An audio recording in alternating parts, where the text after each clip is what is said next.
Islam, and welcome to Sisters Standing on Law. Huh. I want to I want to welcome all the sisters today. Sisters Standing on Law is geared towards the mothers, the sisters, the daughters, all of us Asiatic mothers, and if you've been studying, if you've been just contemplating, if you've been turning your mind within yourself and just reflecting, you ought to have been noticing some things. It's interesting to me that it seems as though everything speaks to you once you start studying. Everywhere there are signs, everywhere there is messages, everywhere there are clues as to what is going on, not in the world, but within ourselves as mothers, and why we're here and what this is about and what we are about. I want to start this discussion off, and I do not have, I think Roz is listening, but she might be a bit occupied with taking care of some business. And I have someone else that's going to be joining today as a co-host, if I can just find her.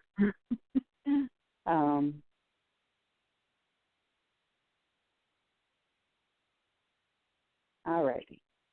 So tonight's broadcast and the discussion, it really is just a continued discussion. And it is for mothers. We don't count out the sons, but it is specifically geared towards mother because she is where everyone comes from. Everything evolved or comes out of, in some form or fashion, a womb. It might be a human womb. It might be a cosmic womb. It might be a universal womb. But everything comes forth from the womb. And so in order for the future generation to wake up, as Prophet Noble Ali said, we have to get this into the young, those young mothers, so that it can be carried over into the next generation. I don't even remember what brought me to a YouTube clip. I cannot even for the life of me recall what I was looking for, but I happened to come upon a YouTube clip, and it was a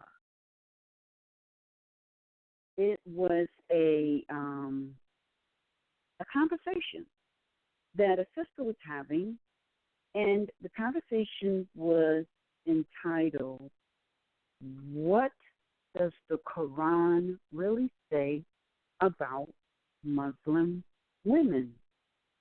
And the conversation was given by Samina Ali, and she laid it out so eloquently that I felt compelled to play it today. We as women have, and what we are going through.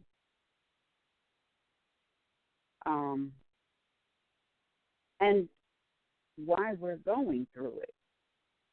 And this is touching on a little bit of it, but it is so much broader. It is so deep, many different areas, times, and spaces, that I felt that it was so appropriate to play it on this Sister Standing on Law.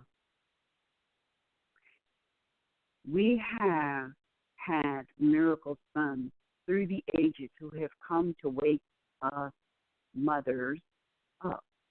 Buddha, Muhammad, Noble Drew Ali, Yahshuah, known as Jesus. They know the truth about mother, and they also know that mothers all over are suppressed and violated on a daily basis by those who function from their lower self.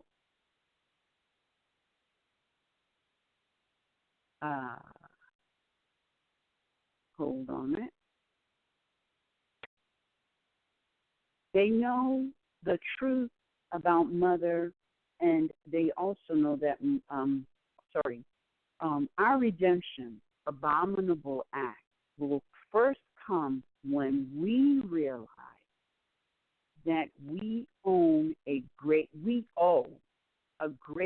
apology to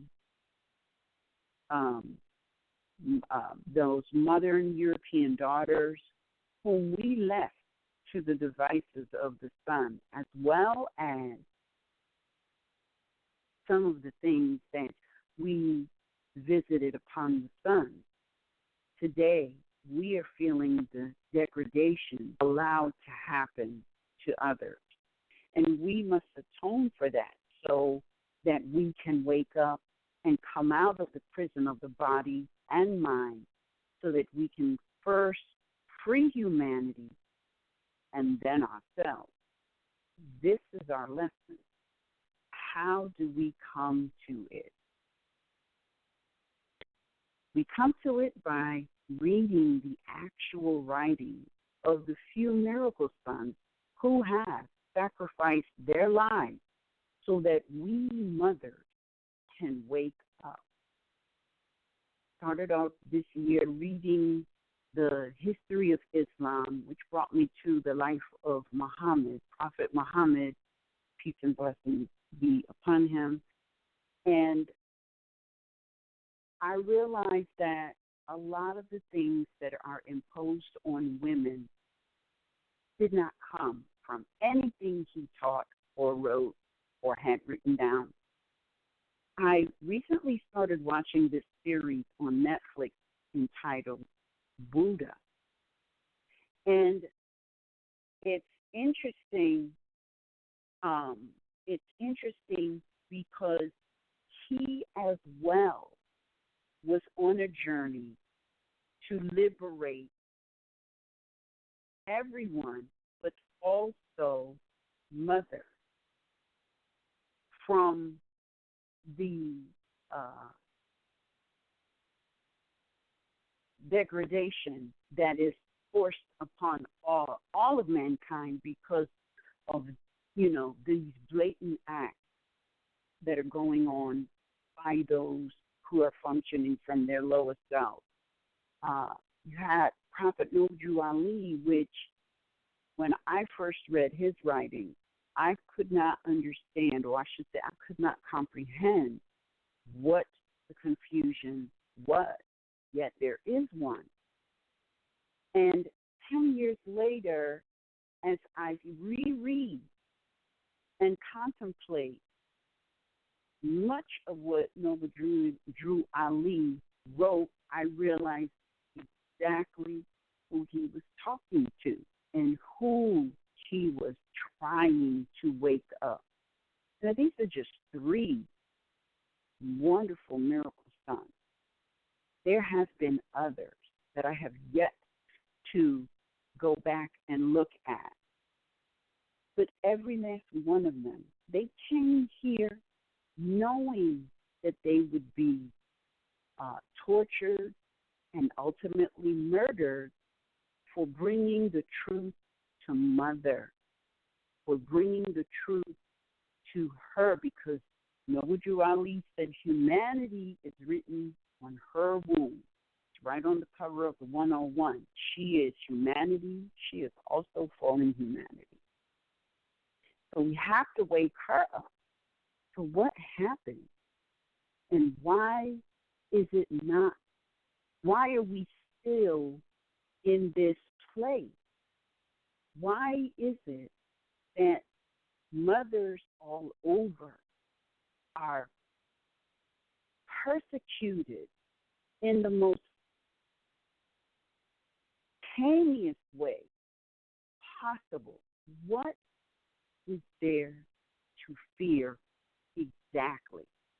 And then we also have to take into consideration, sisters, the part we play in persecuting our sisters. That is not going to free us. We have to wake up to the truth of what is, accountable for the part we play in the past life and in the present life. And it's not about latching on to what you did. It's about recognizing that what you did is absolutely out of harmony. And because of that, we are in the situation we're in now.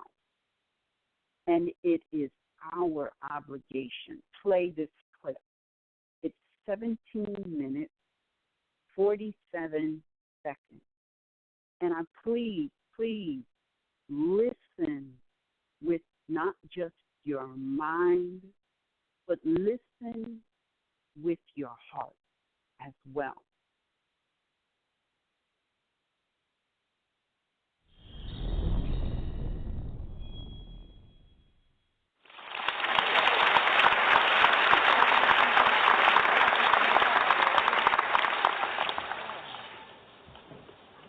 So I'm going to take you back in time, 1,400 years, to the city of Medina, Saudi Arabia, to a time when Prophet Muhammad was given the task of finding a solution to women in the city being attacked and molested.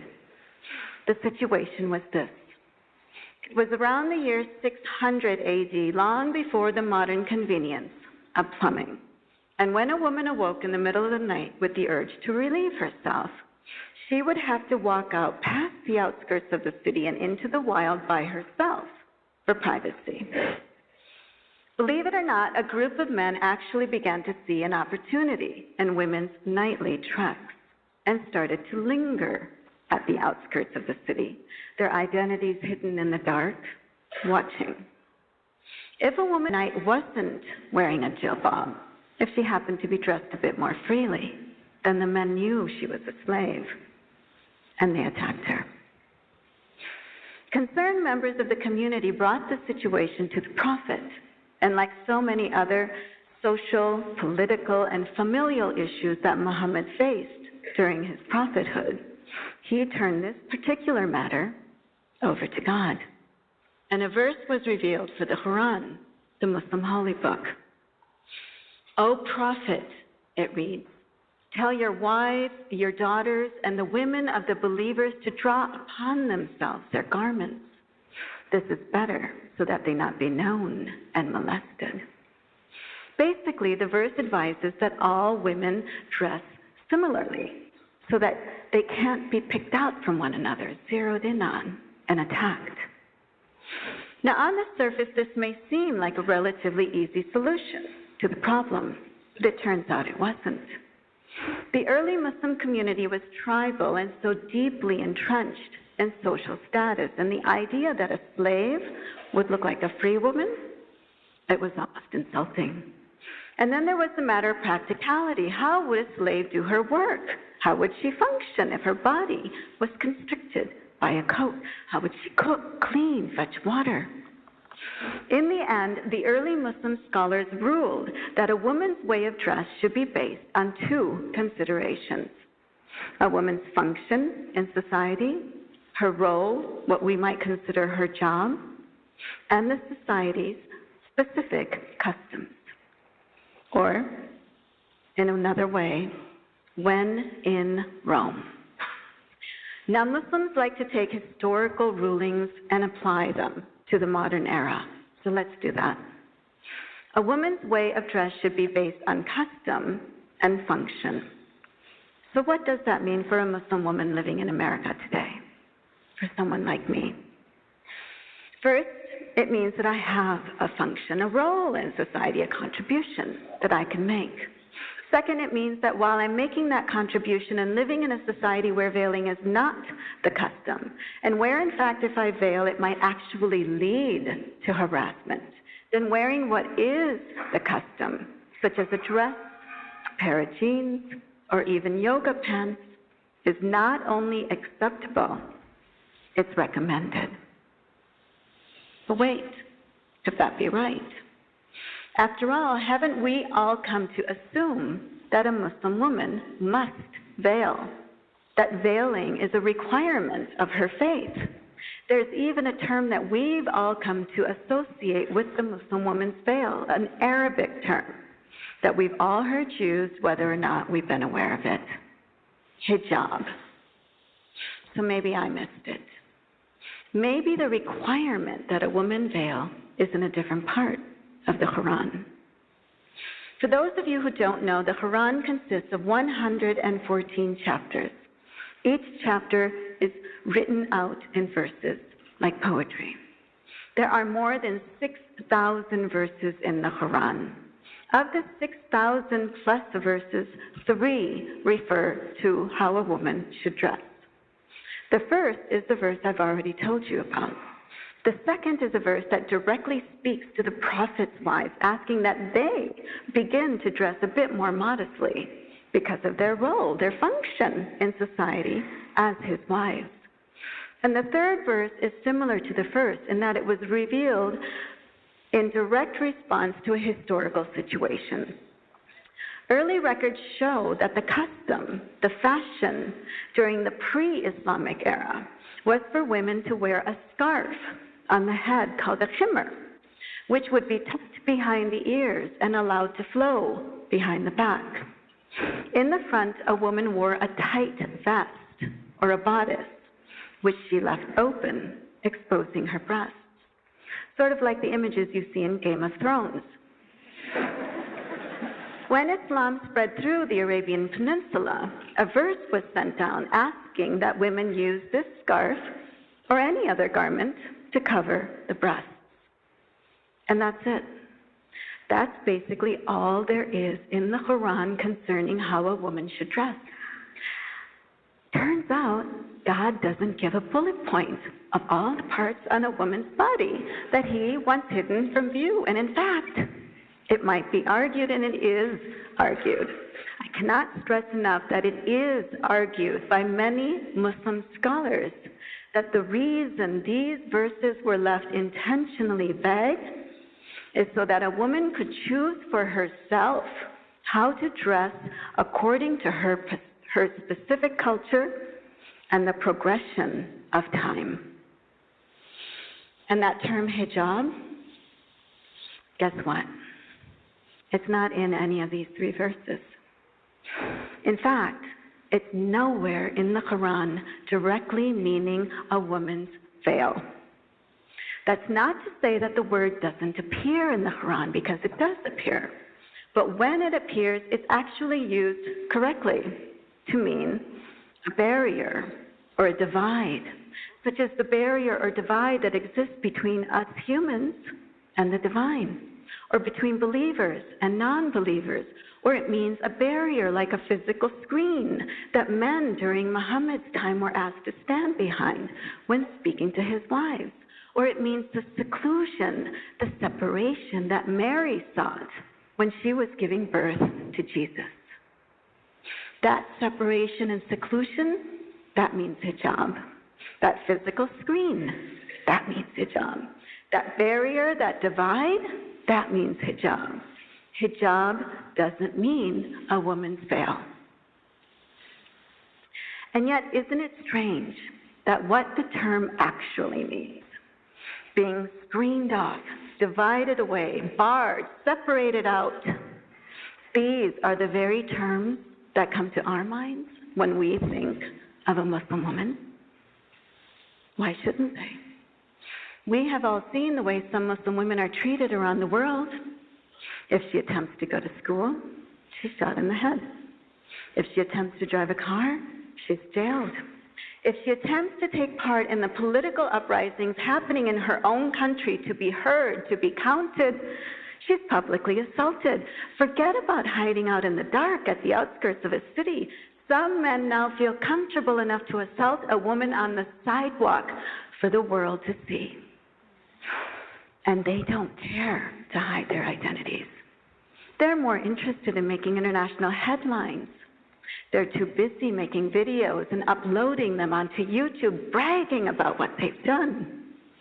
Why don't they care to hide their crimes? They don't feel like they've committed any crimes. It's the women who've committed the crimes. It's the women who got these funny ideas in their heads, ideas that actually led them out of the house, led them into society, believing that they can make a contribution. And we all know honorable women, they stay at home. Honorable women stay invisible, just as it was the custom for honorable women to do during the prophet's time. Is that true? 1,400 years ago is long before feminism. Were women locked away behind doors, screened off by veils?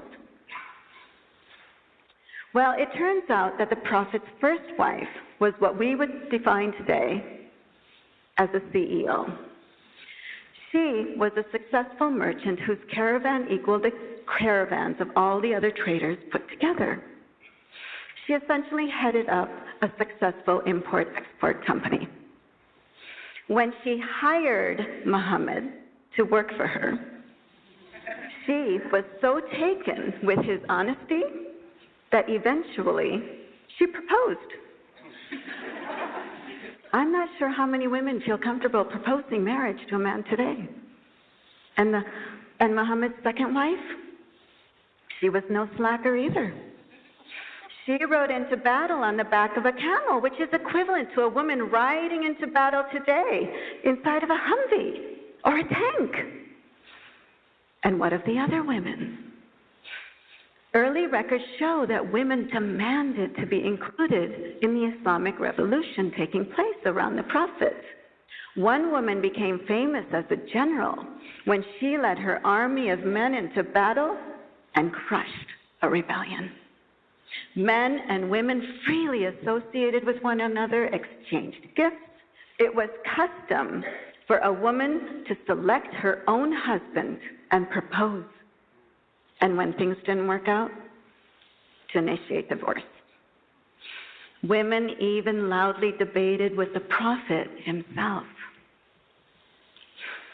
Seems to me that if fundamentalists want to return current Muslim society to 600 AD, it might be a huge step forward. Progress.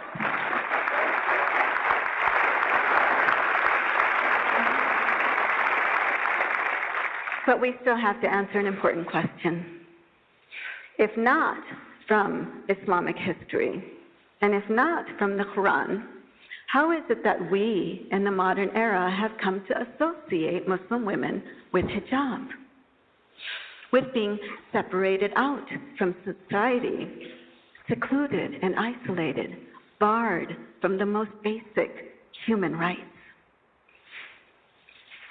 I hope it's not any surprise to you that this isn't by accident. For the past few decades, the very people who have been given the important task of reading and interpreting the Quran in a variety of different Muslim communities, certain clerics have been inserting a certain meaning into those 3 verses concerning women. For instance, that verse I told you about earlier. O Prophet, tell your wives, your daughters, and the women of the believers to draw upon themselves their garments. This is better, so that they not be known and molested. Some clerics, not all, some clerics have added a few words to that. So that in certain translations of the Quran, that verse reads like this. O Prophet, tell your wives, your daughters, and the women of the believers to draw upon themselves their garments. Parentheses. A garment is a veil that covers the entire head and the face, the neck, the breast, all the way down to the ankles and all the way to the wrists.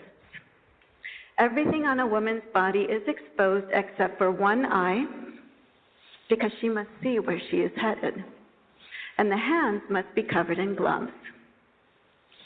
Because, of course, there were certainly a lot of gloves back in the desert of Saudi Arabia. Etc., etc., etc., etc., on and on and on, end of parentheses, so that she not be known and molested. And what these so-called clerics have concluded, based on these types of insertions, is that a woman only has one function. To understand what that function is, all you have to do is read some of the fatwas, or legal rulings, that these so-called clerics have actually gone ahead and issued. Let me give you a sampling.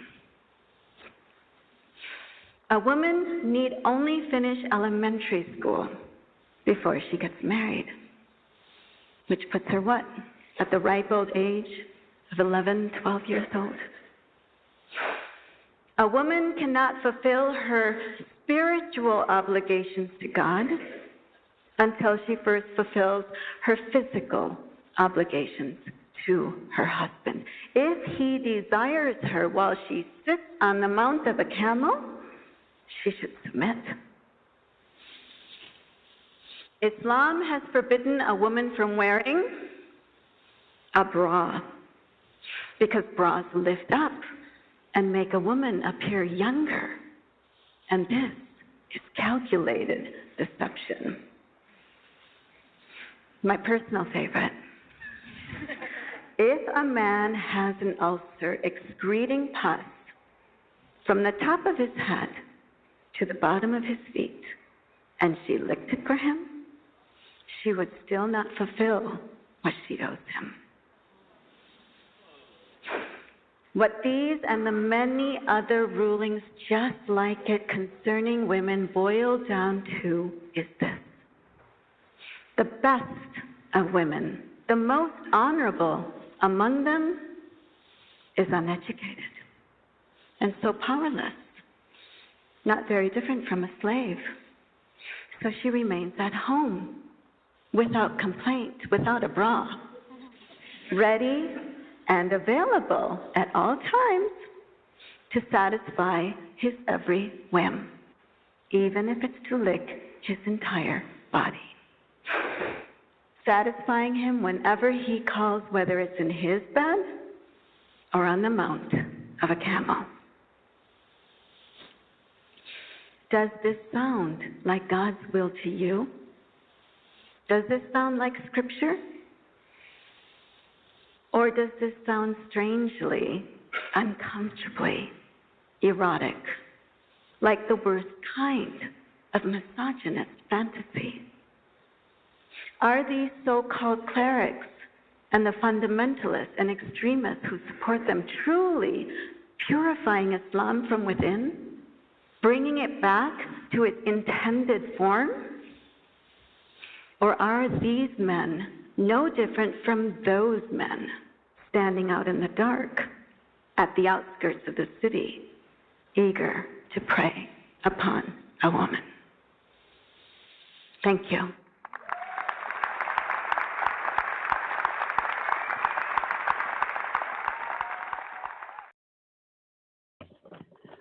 All righty. I am not sure if everybody heard the recording, and I'm not sure if everybody is able to hear me, because there is some very strange technical difficulty going on.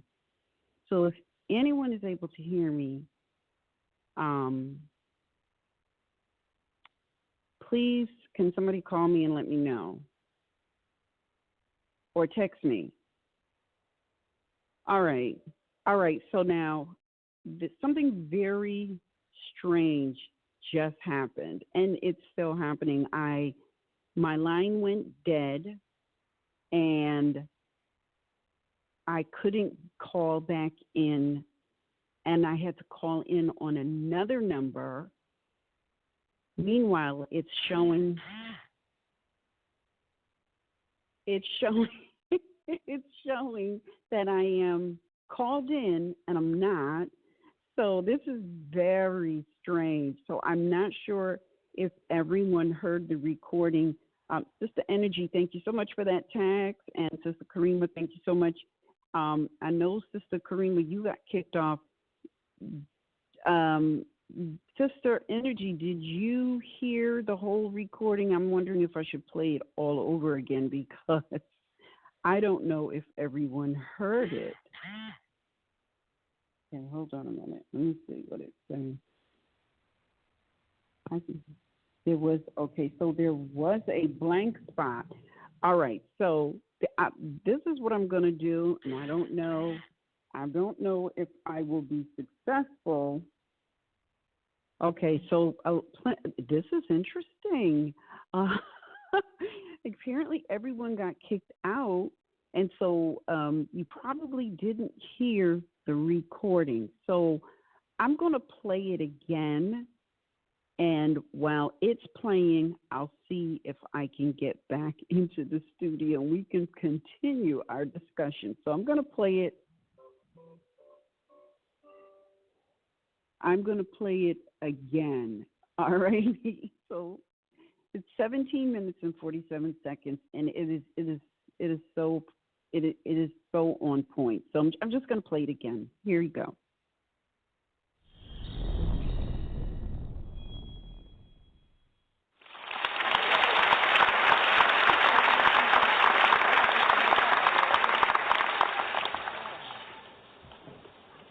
So I'm going to take you back in time, 1,400 years, to the city of Medina, Saudi Arabia, to a time when Prophet Muhammad was given the task of finding a solution to women in the city being attacked and molested. The situation was this. It was around the year 600 AD, long before the modern convenience of plumbing. And when a woman awoke in the middle of the night with the urge to relieve herself, she would have to walk out past the outskirts of the city and into the wild by herself for privacy. Believe it or not, a group of men actually began to see an opportunity in women's nightly treks and started to linger at the outskirts of the city, their identities hidden in the dark, watching. If a woman walked by and she happened to be wearing a jilbab, which was a garment like a coat, the men knew to leave her alone. A jilbab of centuries ago was a status symbol, like a Burberry trench or a Chanel jacket. It announced that the woman was free, and a free woman was protected by her clan. She would have no problem speaking out against the attacker and identifying him. But if the woman walking out at night wasn't wearing a jilbab, if she happened to be dressed a bit more freely, then the men knew she was a slave, and they attacked her. Concerned members of the community brought the situation to the Prophet, and like so many other social, political, and familial issues that Muhammad faced during his prophethood, he turned this particular matter over to God.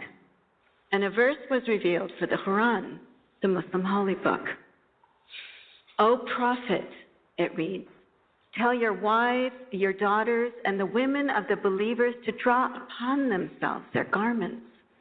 This is better, so that they not be known and molested." Basically, the verse advises that all women dress similarly, so that they can't be picked out from one another, zeroed in on, and attacked. Now, on the surface, this may seem like a relatively easy solution to the problem, but it turns out it wasn't. The early Muslim community was tribal and so deeply entrenched in social status, and the idea that a slave would look like a free woman, it was almost insulting. And then there was the matter of practicality. How would a slave do her work? How would she function if her body was constricted by a coat? How would she cook, clean, fetch water? In the end, the early Muslim scholars ruled that a woman's way of dress should be based on two considerations: a woman's function in society, her role, what we might consider her job, and the society's specific customs. Or, in another way, when in Rome. Now, Muslims like to take historical rulings and apply them to the modern era. So let's do that. A woman's way of dress should be based on custom and function. So what does that mean for a Muslim woman living in America today, for someone like me? First, it means that I have a function, a role in society, a contribution that I can make. Second, it means that while I'm making that contribution and living in a society where veiling is not the custom, and where, in fact, if I veil, it might actually lead to harassment, then wearing what is the custom, such as a dress, a pair of jeans, or even yoga pants, is not only acceptable, it's recommended. But wait, could that be right? After all, haven't we all come to assume that a Muslim woman must veil, that veiling is a requirement of her faith? There's even a term that we've all come to associate with the Muslim woman's veil, an Arabic term that we've all heard used whether or not we've been aware of it: hijab. So maybe I missed it. Maybe the requirement that a woman veil is in a different part of the Quran. For those of you who don't know, the Quran consists of 114 chapters. Each chapter is written out in verses like poetry. There are more than 6,000 verses in the Quran. Of the 6,000 plus verses, 3 refer to how a woman should dress. The first is the verse I've already told you about. The second is a verse that directly speaks to the prophet's wives, asking that they begin to dress a bit more modestly because of their role, their function in society as his wives. And the third verse is similar to the first in that it was revealed in direct response to a historical situation. Early records show that the custom, the fashion during the pre-Islamic era was for women to wear a scarf on the head called a khimar, which would be tucked behind the ears and allowed to flow behind the back. In the front, a woman wore a tight vest or a bodice, which she left open, exposing her breasts, sort of like the images you see in Game of Thrones. When Islam spread through the Arabian Peninsula, a verse was sent down asking that women use this scarf or any other garment to cover the breasts. And that's it. That's basically all there is in the Quran concerning how a woman should dress. Turns out, God doesn't give a bullet point of all the parts on a woman's body that he wants hidden from view. And in fact, it might be argued, and it is argued. I cannot stress enough that it is argued by many Muslim scholars that the reason these verses were left intentionally vague is so that a woman could choose for herself how to dress according to her specific culture and the progression of time. And that term hijab, guess what? It's not in any of these 3 verses. In fact, it's nowhere in the Quran directly meaning a woman's veil. That's not to say that the word doesn't appear in the Quran, because it does appear. But when it appears, it's actually used correctly to mean a barrier or a divide, such as the barrier or divide that exists between us humans and the divine, or between believers and non-believers, or it means a barrier like a physical screen that men during Muhammad's time were asked to stand behind when speaking to his wives, or it means the seclusion, the separation that Mary sought when she was giving birth to Jesus. That separation and seclusion, that means hijab. That physical screen, that means hijab. That barrier, that divide, that means hijab. Hijab doesn't mean a woman's veil.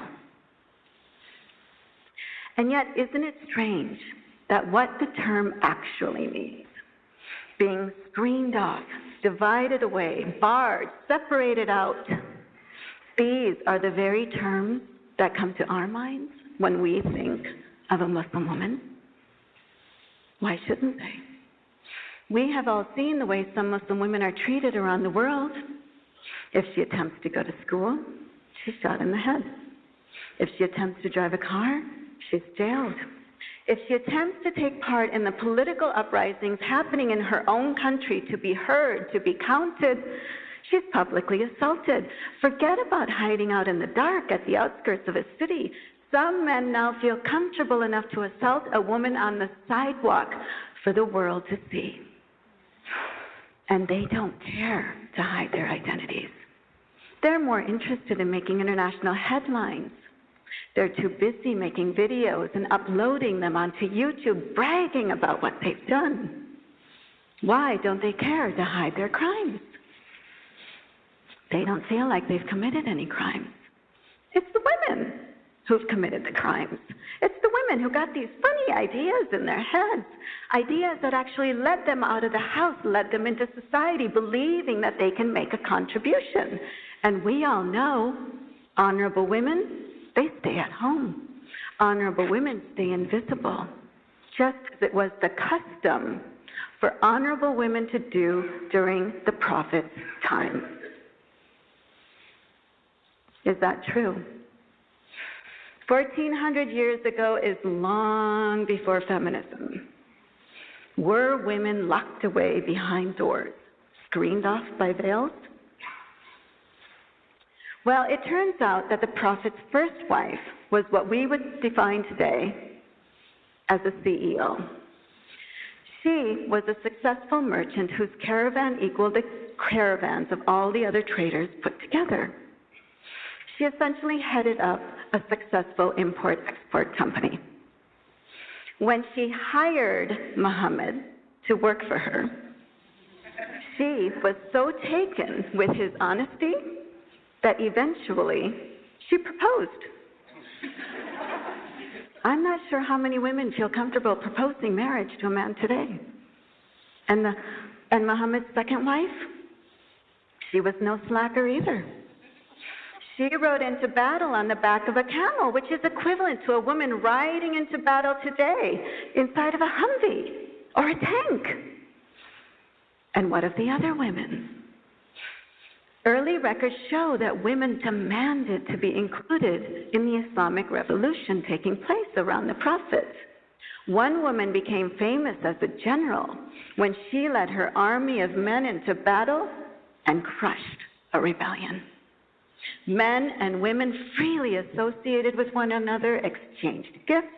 It was custom for a woman to select her own husband and propose.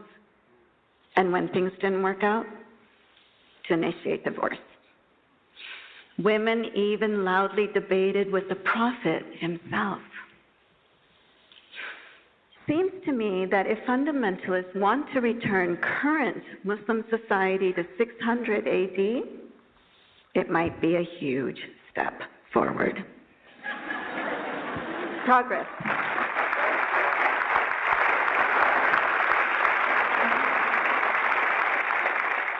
But we still have to answer an important question.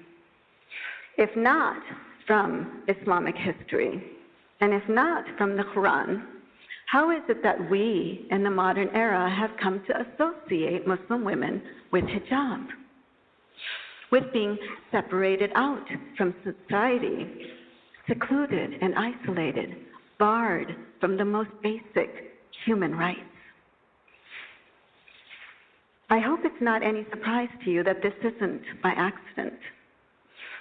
For the past few decades, the very people who have been given the important task of reading and interpreting the Quran in a variety of different Muslim communities, certain clerics, have been inserting a certain meaning into those 3 verses concerning women. For instance, that verse I told you about earlier. O prophet, tell your wives, your daughters, and the women of the believers to draw upon themselves their garments. This is better, so that they not be known and molested. Some clerics, not all, some clerics have added a few words to that, so that in certain translations of the Quran, that verse reads like this. O prophet, tell your wives, your daughters, and the women of the believers to draw upon themselves their garments. Parentheses. A garment is a veil that covers the entire head and the face, the neck, the breast, all the way down to the ankles and all the way to the wrists. Everything on a woman's body is exposed except for one eye, because she must see where she is headed. And the hands must be covered in gloves. Because, of course, there were certainly a lot of gloves back in the desert of Saudi Arabia. Etc., etc., etc., etc., on and on and on, end of parentheses, so that she not be known and molested. And what these so-called clerics have concluded, based on these types of insertions, is that a woman only has one function. To understand what that function is, all you have to do is read some of the fatwas, or legal rulings, that these so-called clerics have actually gone ahead and issued. Let me give you a sampling.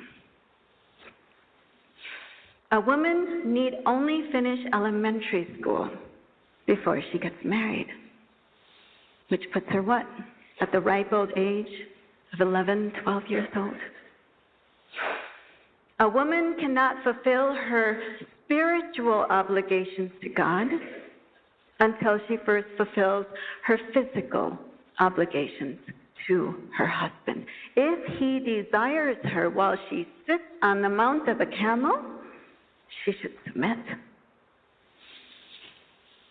Islam has forbidden a woman from wearing a bra, because bras lift up and make a woman appear younger. And this is calculated deception. My personal favorite. If a man has an ulcer excreting pus from the top of his head to the bottom of his feet, and she licked it for him, she would still not fulfill what she owes him. What these and the many other rulings just like it concerning women boil down to is this. The best of women, the most honorable among them, is uneducated and so powerless, not very different from a slave. So she remains at home without complaint, without a bra, ready and available at all times to satisfy his every whim, even if it's to lick his entire body. Satisfying him whenever he calls, whether it's in his bed or on the mount of a camel. Does this sound like God's will to you? Does this sound like Scripture? Or does this sound strangely, uncomfortably erotic, like the worst kind of misogynist fantasy? Are these so-called clerics and the fundamentalists and extremists who support them truly purifying Islam from within, bringing it back to its intended form? Or are these men no different from those men standing out in the dark at the outskirts of the city, eager to prey upon a woman? Thank you.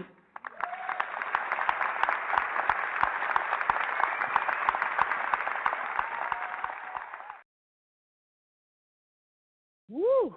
All right.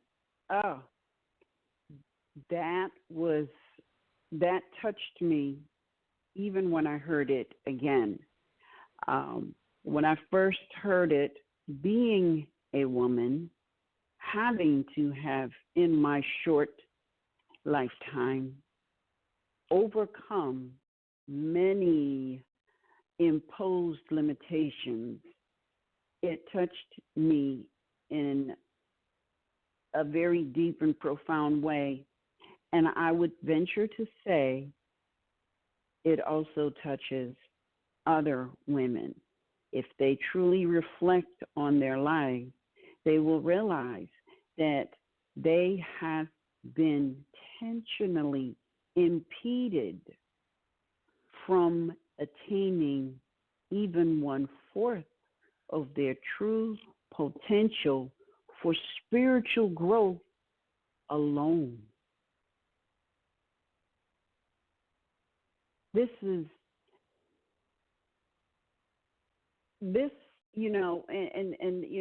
and I'm not saying that all sons are like this, but I will say that too many around the world are. And I believe that it is learned. It's this is, no one's born with this type of thinking. It is learned, it is adopted, it is taught. And so because of that, it is perpetuated. And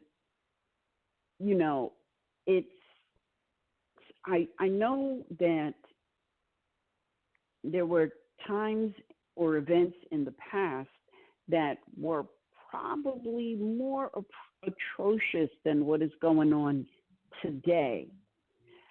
And I think for me, the only reason why today seems more atrocious is because the acts of the past I did not witness with my eyes. I read about them. It's different to actually see it with your eyes in today's world, even though they were more atrocious in the past. Because think about it. Knowing what we know about true biology, when we think of a woman giving birth to a child which came from her egg, but because we have this misconception of true biology, the child doesn't look like the so-called father, and the mother is charged with adultery. And back then, she would have been stoned to death. And her child maybe also. That's atrocious. I can't even think of a word to describe how horrible that is. That's what was going on. That's the punishment back then. The punishment today is a little bit more subtle, but the reason for it because is just so, it's so hurtful and painful because she also doesn't know that that is her egg. Nobody gave it to her. She came here with it. And today we don't have women who are being stoned to death, but we do have women who are comfortable throwing away their egg because they have been led to believe that that child came from the so-called father. I've been reading, and I knew this. I've been reading about these group of people over in Hindustan. They have these venerated priests or a priesthood of the Brahmin, and these Brahmin are supposed to be priests, much like the Catholic priests over here. And they behave and prey on people and women to no end. And the entire the entire attitude towards women around the world is crazy, because it's like an epidemic. This is not just something that touches women on this continent. This is something that is happening worldwide. And, you know, one of the things that really saddens me when it comes to my sisters is that all of us are being mentally, psychologically, and in some cases physically attacked. And I think it is it's an indication of how we are psychologically damaged, because we turn and attack each other when we are going through the same things. Maybe not to the same degree, but we are going through the same things. Instead of we as sisters looking to attack each other for whatever reason, we need to be looking for any reason to come together, because of, we are being persecuted and attacked globally. It is ridiculous for us to attack each other. Everybody else is attacking us. It makes absolutely no sense. We must stop this. We must unite. We must come together. We must build. We must, at all costs, protect the mothers of tomorrow. They're already here. We must, at all costs, make a way so that we are no longer participating in, I want to say enslavement, and it is our own enslavement, mental or otherwise. This recording that we just listened to, it gives you an inkling of what women here and abroad are going through. Who would have thought?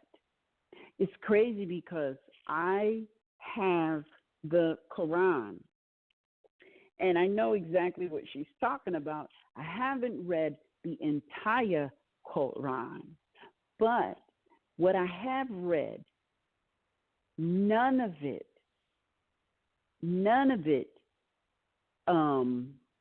cosigns treating women in a derogatory manner. In fact, in the writings of Noble Jew Ali, nothing that he wrote speaks of treating women in a derogatory fashion. Yahshuah, the same way. Buddha, the same way. So what would be the intent of these so-called scholars who would then turn and grossly embellish the noble writings of these miracle sons to include the degradation of women? What is wrong with us as a people that we accept that and think it's all right? I remember a Law and Order episode where this family from the so-called Middle East was over here living. The father was engaging in some sort of interaction with the United States. And so they had special privileges. And it came out that the daughter on her own was seeing someone that her father did not select. And it came out, or it began to come out. And the brother, to restore the honor of the family, murdered his sister. And this is what launched an investigation. And just as they were on the brinks of closing in on the son to kidnap him, they arrived at the home to find all of the females' throats had been slit. And the son and the father, I believe, was on a plane back to the Middle East. What is going on? What is this mental concept or this mental affliction is worldwide that has it okay to treat a woman in this manner, and it is okay, or to treat a woman in this way to restore a family's honor. To me, and I know this is probably tribal, as they say, to me, that is not the restoring of honor. Honor has nothing to do with that type of activity. It speaks to every last one of us. Maybe not to that degree, but how are we participating in the dishonoring of humanity on a whole? If we could look at mothers, women, females, in any type of way where we disrespect them, either in deed, word, or thought, what does that say about us? What does it say about us when we think that behavior is okay? I have heard, and I've seen it on the TV. It's so accepted that they have reality shows where you have 2, 3, 4 guys all talking about how they're going to go and, rape a woman. Now, they might be calling it having sex, but if your intentions are not honorable, that's rape. I don't care how you want to, what kind of bow you want to tie it up in, that's rape. What does it say about us as a people to watch something like that and laugh? Even if it is something that's going on TV, even if it might be embellished, because it's not. That's happening right now. Somewhere that is happening right now. What is wrong with us as a people, and what is wrong with us as sisters where we do not unite and start the ending of this type of behavior by whatever means necessary? We really have to think, or I should say, reflect on ourselves. because we, each and every one of us on an individual basis, we play a part in this continuation. Doesn't mean that you have to go out and, be Mr. or Mrs. Police. Those things can't happen if we unite. And quite frankly, the first group of people that must unite is the mothers, the sisters, the daughters, the female.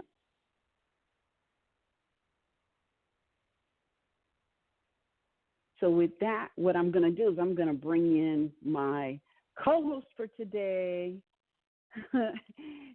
and open up the lines to others who would like to comment. So Islam, Sister Karima, are you there? Okay, hold on a minute. Are you there? Hello? Islam, I can you hear me?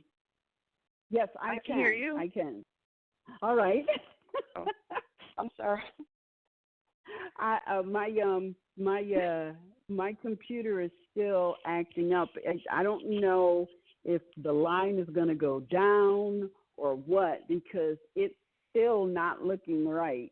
So I'm just going to just continue to push forward, and whatever happens, hey, I guess that would be the will of Allah. So your thoughts?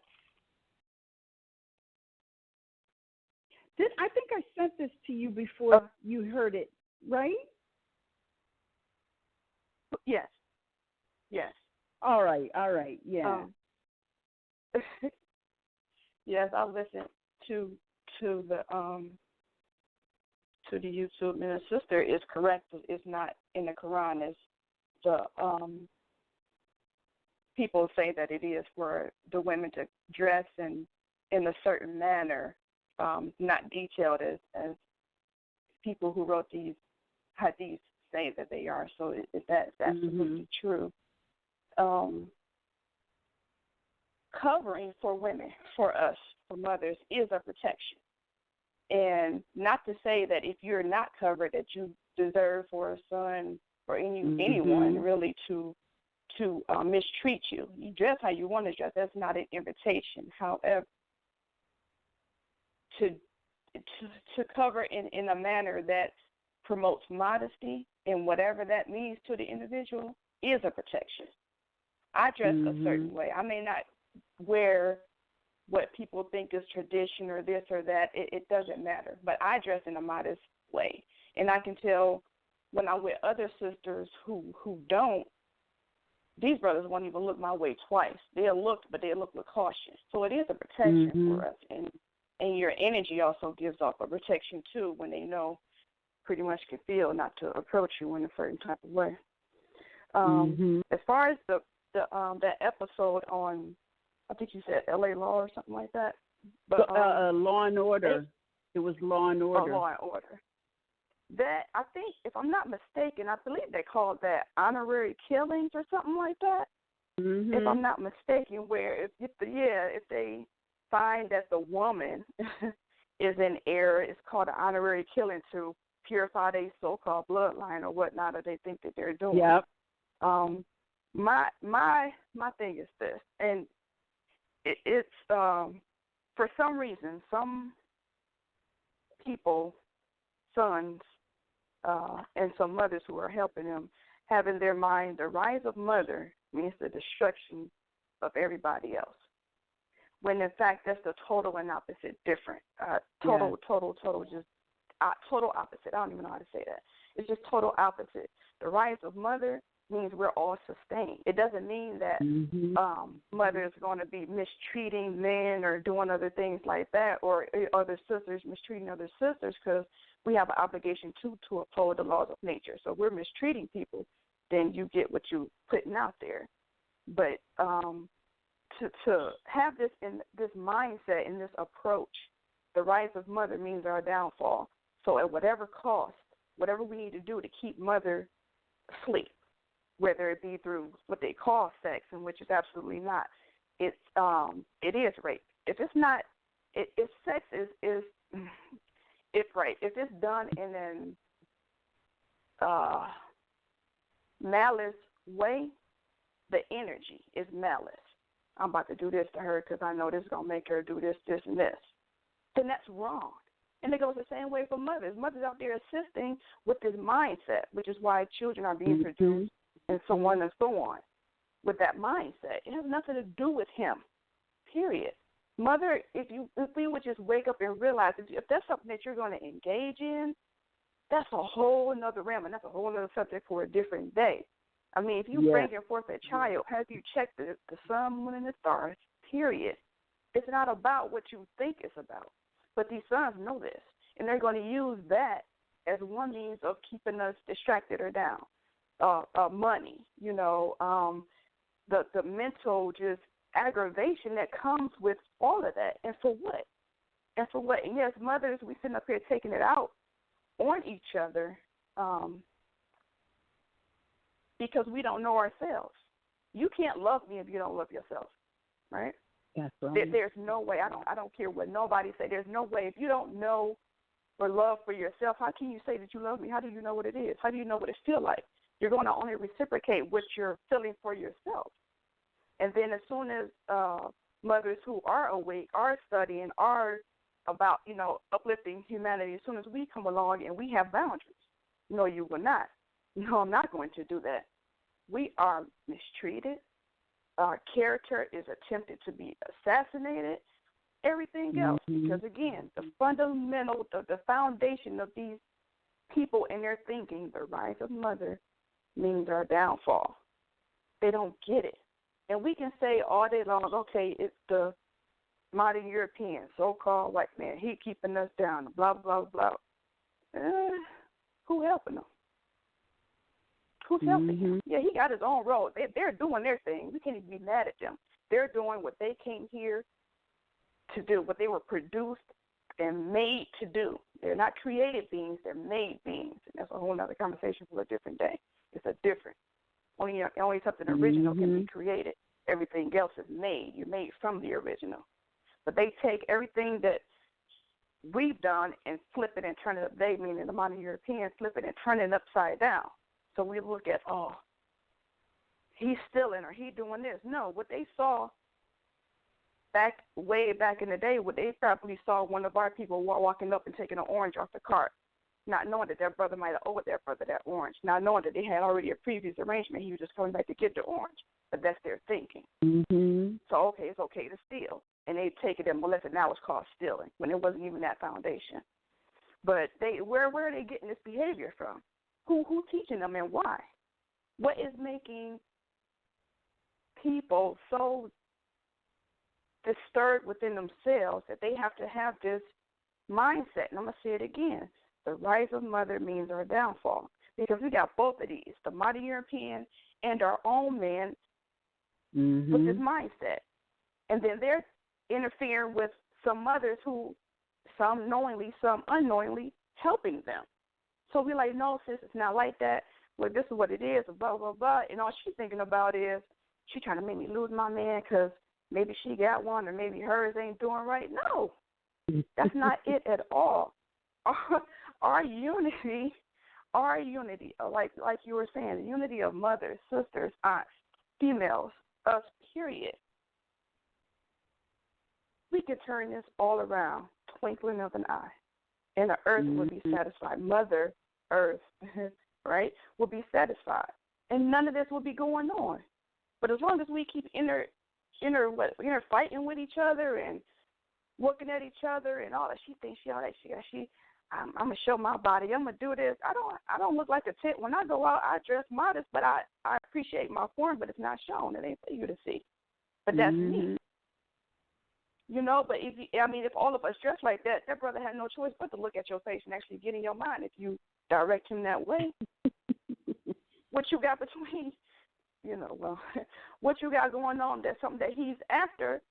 After much work comes pleasure. What did he do? What did he sacrifice to gain the pleasure of even your conversation, of even you looking his way? What did he do? What did he sacrifice? Oh, he gave me his time. If he's not working, time ain't nothing for him to sacrifice because all he got is time. What did he sacrifice? So we get together and come like that, they'll tighten up, they'll straighten up. All right? Mm-hmm. So with that, I yield the floor for now.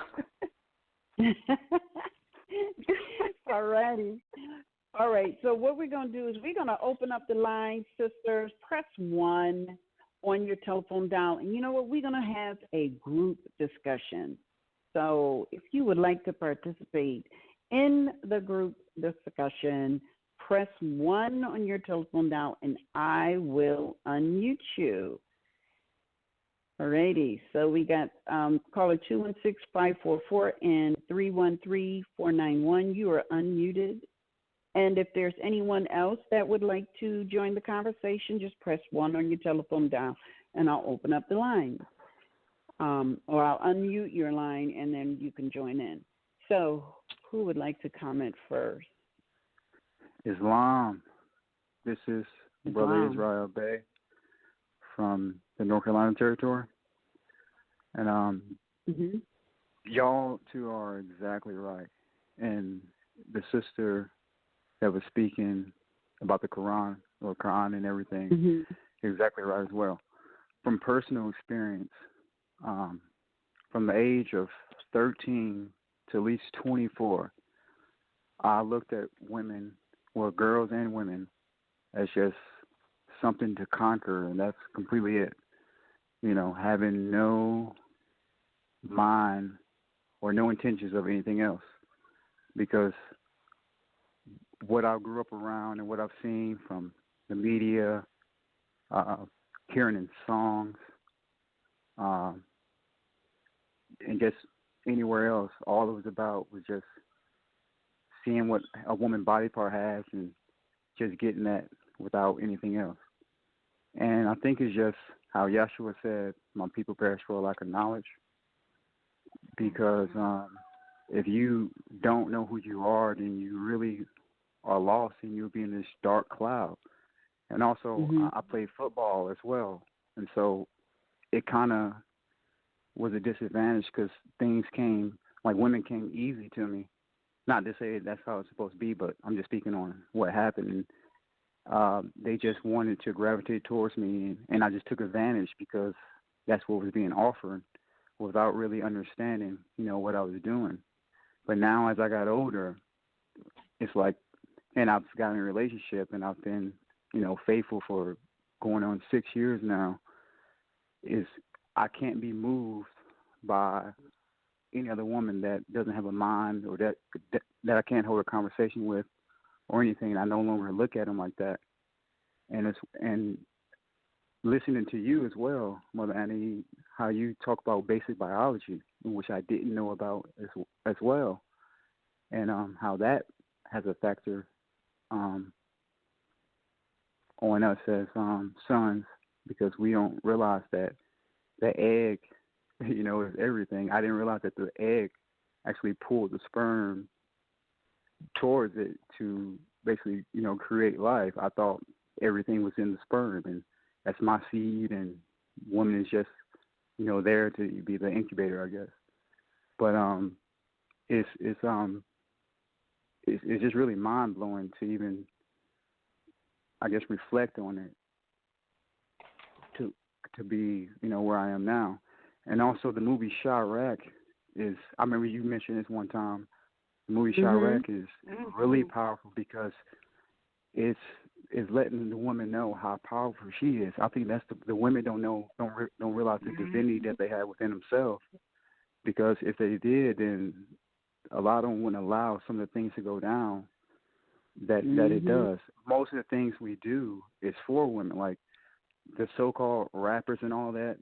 The money they give and show off, what is it for? The women, the people that put on fancy clothes and all this, what is it for? The women. So if the women just said no and realized the divinity they have within themselves, like y'all said, this whole thing would be shut down instantly when they realize that. And also, like y'all saying, well, matriarchy doesn't suppress the man, but patriarchy suppresses the woman. So we have to get our concepts right as well. And yeah, that's pretty much it. And with that, I use it for. All right. Wow. Islam.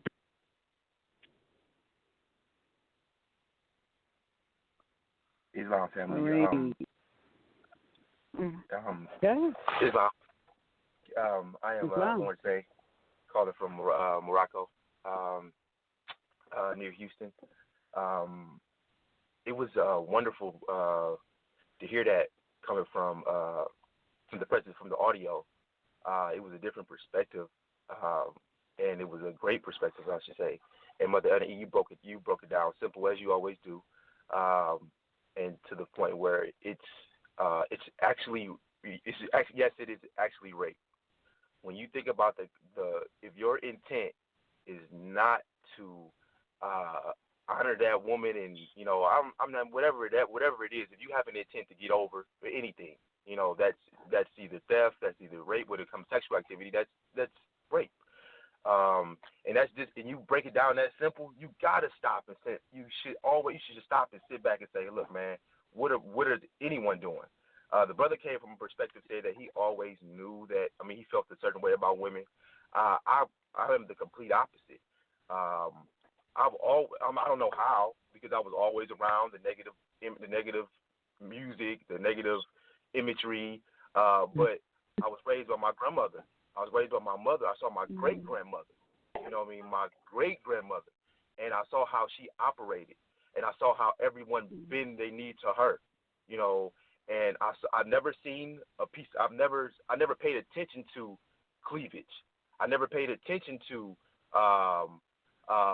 It's that when you're in school, you see the kids will be kids, boys will be boys, but it doesn't register, because when you go home, you are in a matriarch. Government. Because you pay attention to honoring that woman, not just honoring, but just respecting everything about her. Everything, to the point how she handles business, to the point where she says to you, even if she's wrong, you talk to her in a way that maybe you can get you trial and error, because you learn how to talk to her to express yourself if she may be wrong. So you get that, and you take that with yourself, and you apply it to your life. And it's disgusting when you see brothers out here doing this. It's because when you get into who you are, and you understand it's either your woman, or the modern European woman, in which and everybody else is using your woman. They're feeding off your woman. When you look up, I challenge anybody to go on social media, and you go to an Instagram, and you will see your woman on there with no clothes on, which means if she's 25, that means a girl 17 is looking at her. If a girl 17 is looking at it, that means a girl 12 is looking at it, looking at the 17-year-old. So that's a chain reaction.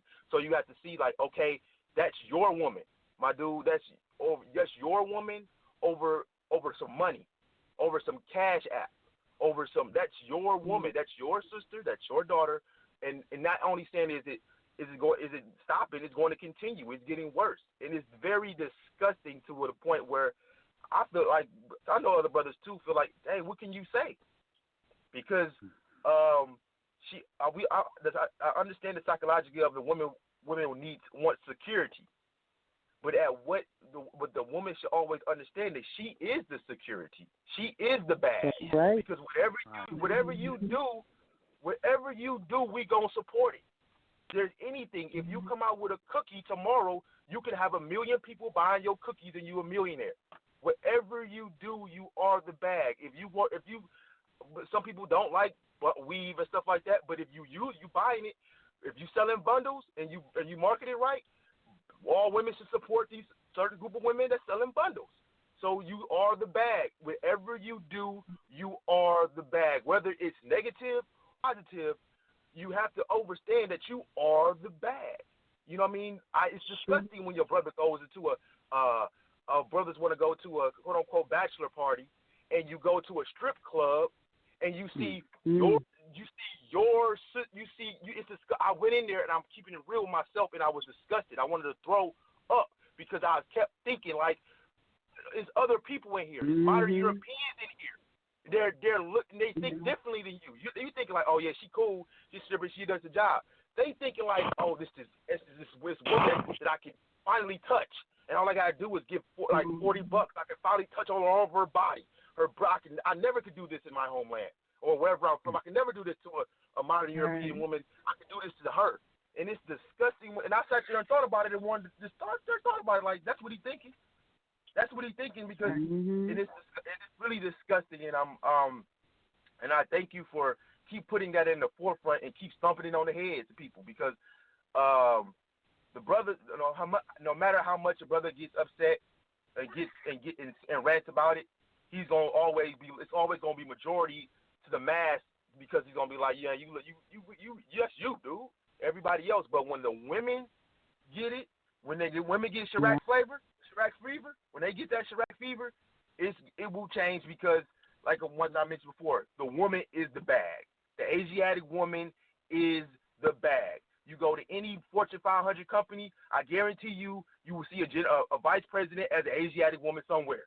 Somewhere down the line is a command an Asiatic woman because she is the bag. You know what I mean? So you know, and they know that she know how to run the business. She know how to operate any and everything to the point where the profit is gonna come and he can sit back and be a fat cat. You know what I mean?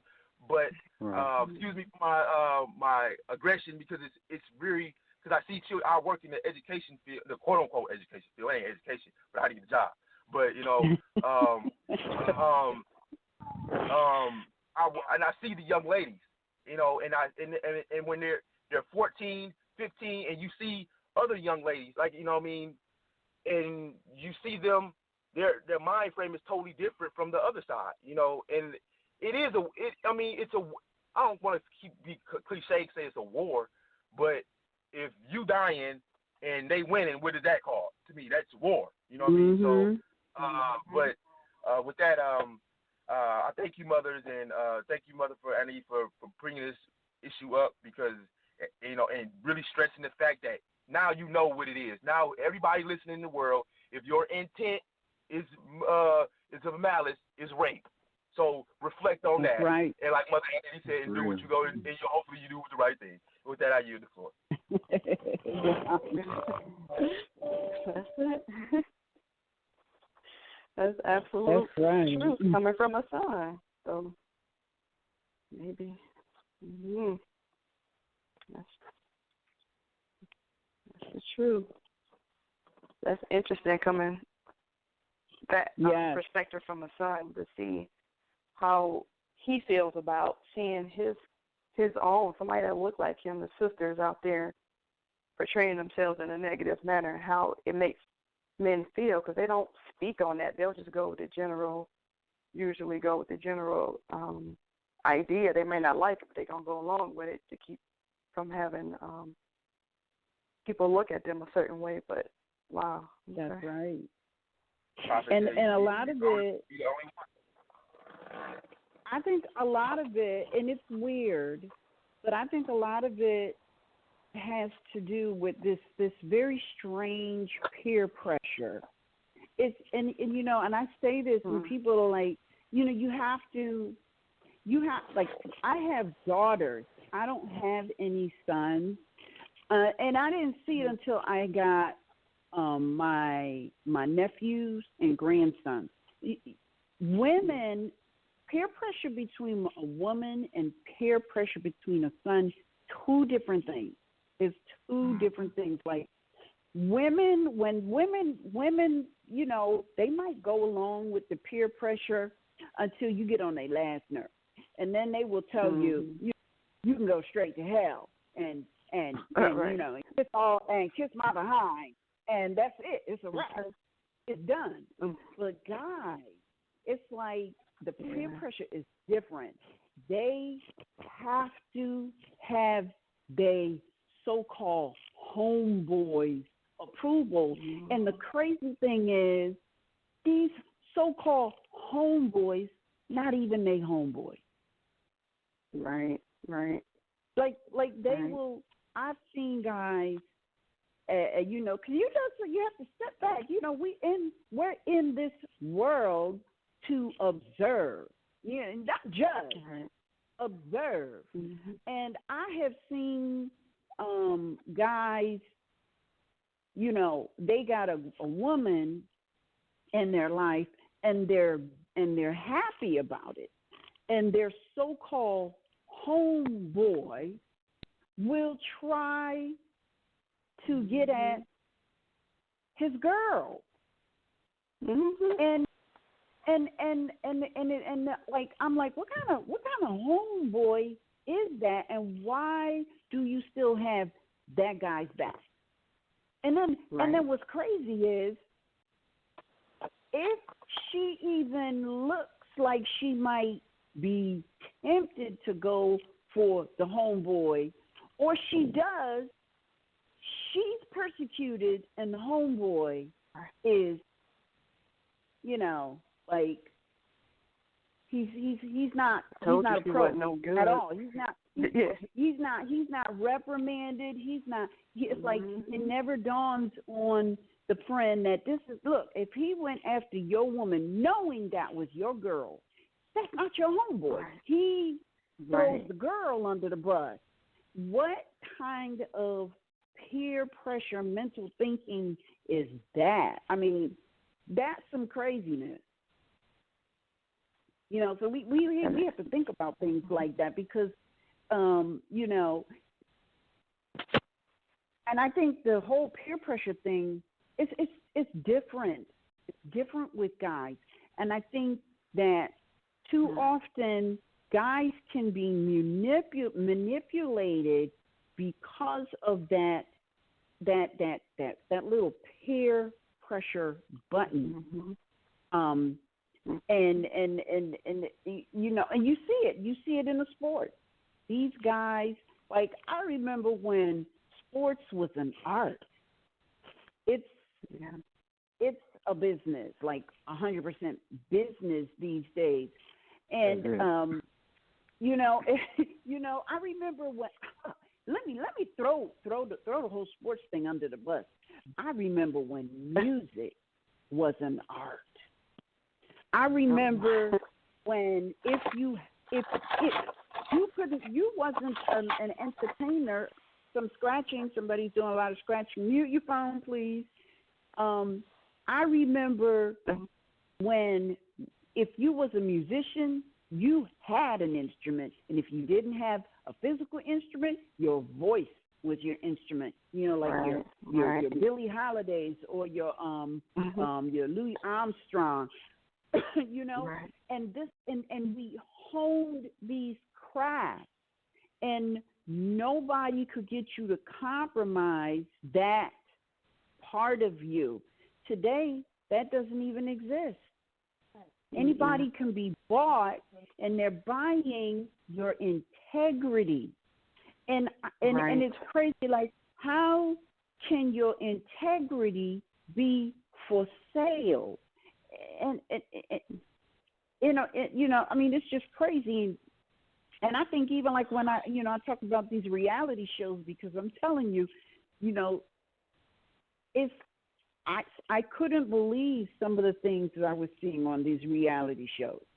I know some people be like, I ain't got time for them reality shows. It's just too whatever. But it's sometimes you have to look at this. You have to be objective and look at it and realize how many of the youth is watching that and thinking it's okay to treat your brethren or your sistren in that manner, because it's happening in these so-called celebrities' lives. Right.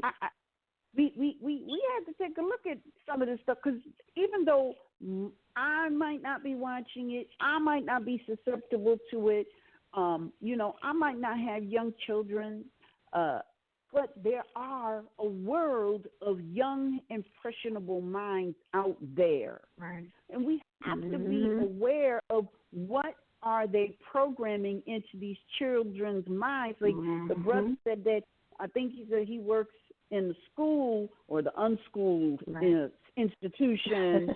And so I'm sure he's getting a glimpse of that, especially, this is what's troubling for us as a people. They are conditioned, because when you watch these reality shows, you're watching what is going to be playing out on the street if it's not already going down. You see the boys are being mentally conditioned to use women like a mattress and, just degrade them in the most unimaginable way. Right. And then on the other side, you have the women who, it's like for whatever reason, their self-confidence is so low or not there that they're injuring themselves, because they're injecting stuff that can't come out, or they're, I remember I was watching one of these shows and the girl walked by and she had her behind so enlarged she looked like a half human, half horse. And I'm like, what the hell is going on with the sisters today? And then they're just being passed around from one guy to his friend, to his friend, to his friend. And I'm like, doesn't anybody see that this is degrading? I mean, it's degrading across the board. Like, what is going on with people's minds? Don't you see? I'm like, you're telling me that getting finance is more important. Oh my goodness, somebody's got some loud noise going on. Wait, let me just what is time. All right. I'm gonna have to see if I found the person now. All right, so what is going on in our minds today where we think that even though it's on TV, look, the mind does not, the conscious mind or the subconscious mind does not distinguish between make-believe and real. It does not. Right. It does not. So if you have people watching these so-called reality shows, and then we got to look to these video games that children are playing today, and what is the content of the video games? Many of them are just absolutely violent. What are we creating for tomorrow? We're creating sons that have no respect for humanity and daughters who have no self-respect or self-esteem for themselves. That's what we're creating. That's what we're allowing to happen. And at some point, somewhere, we have to stop and ask ourselves, what the hell is going on?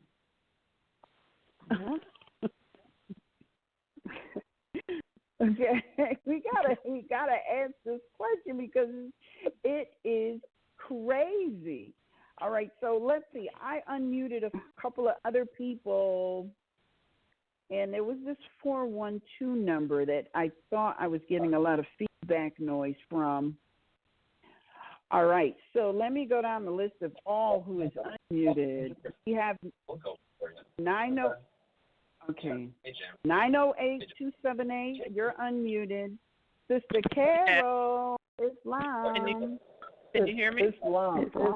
Yes, but hold on. I have to figure out who's got that feedback. Somebody's having a conversation, and they're unmuted. It's the last brother that spoke. All right, go. All right.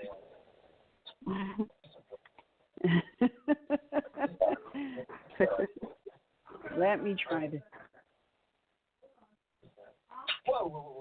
No. All right. Oh my gosh. Oh my gosh. Okay. Okay. Okay. Okay. Sounds like someone's TV. All right. Islam, can you hear us? All right. Well, Go ahead. In case you're getting feedback from me, I'm with my grandchildren at a jump zone, but I'm in the bathroom. All right.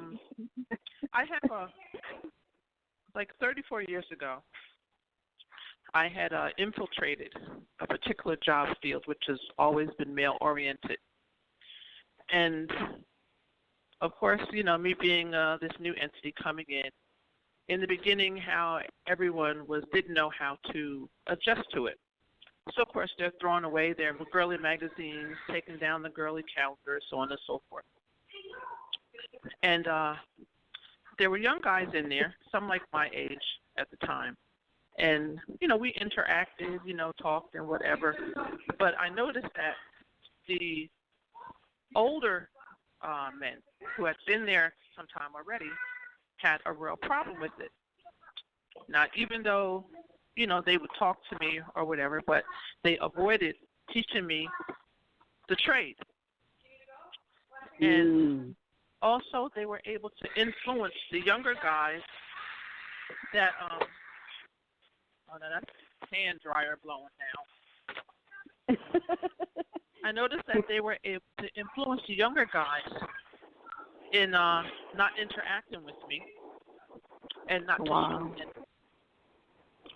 and how quickly, and some of these guys I already knew, how quickly they changed their attitude and how they were able to make them alter their sense of morality, their sense of right, and how they treated me.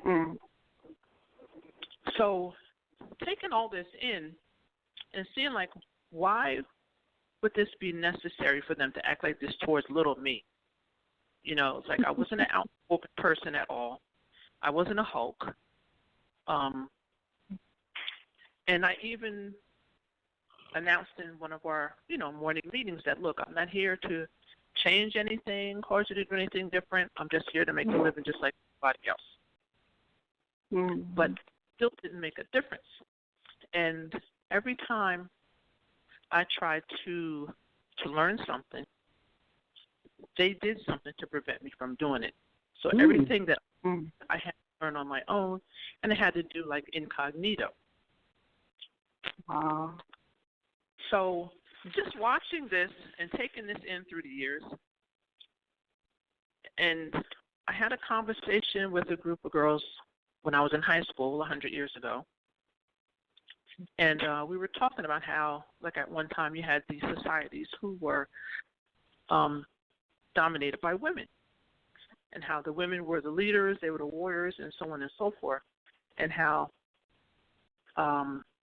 powerful women are, period, not just in strength but in mind, and how the fact that we can create another whole human being, and how the men envied this and didn't know how to harness all of these different qualities that we had. So the only way to get around it was to subjugate us, and they did that through sex. And by engaging in sex and talking to us and making us feel that we're so beautiful, oh, you just shouldn't have to do this, let me do this for you. And this is like a form of falling.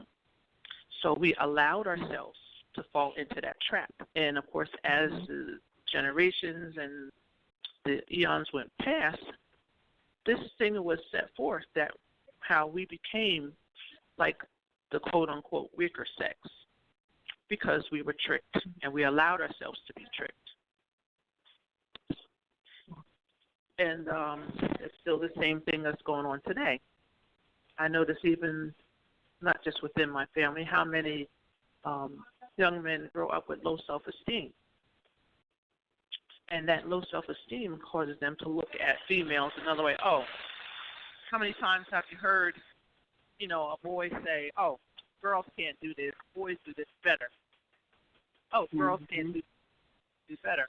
I even have a nephew that was saying to his sisters how girls are weak and they can't do this. And then his mother said, well, your auntie so-and-so, she does this kind of job and she's a girl. Oh, well, she's different. Mm.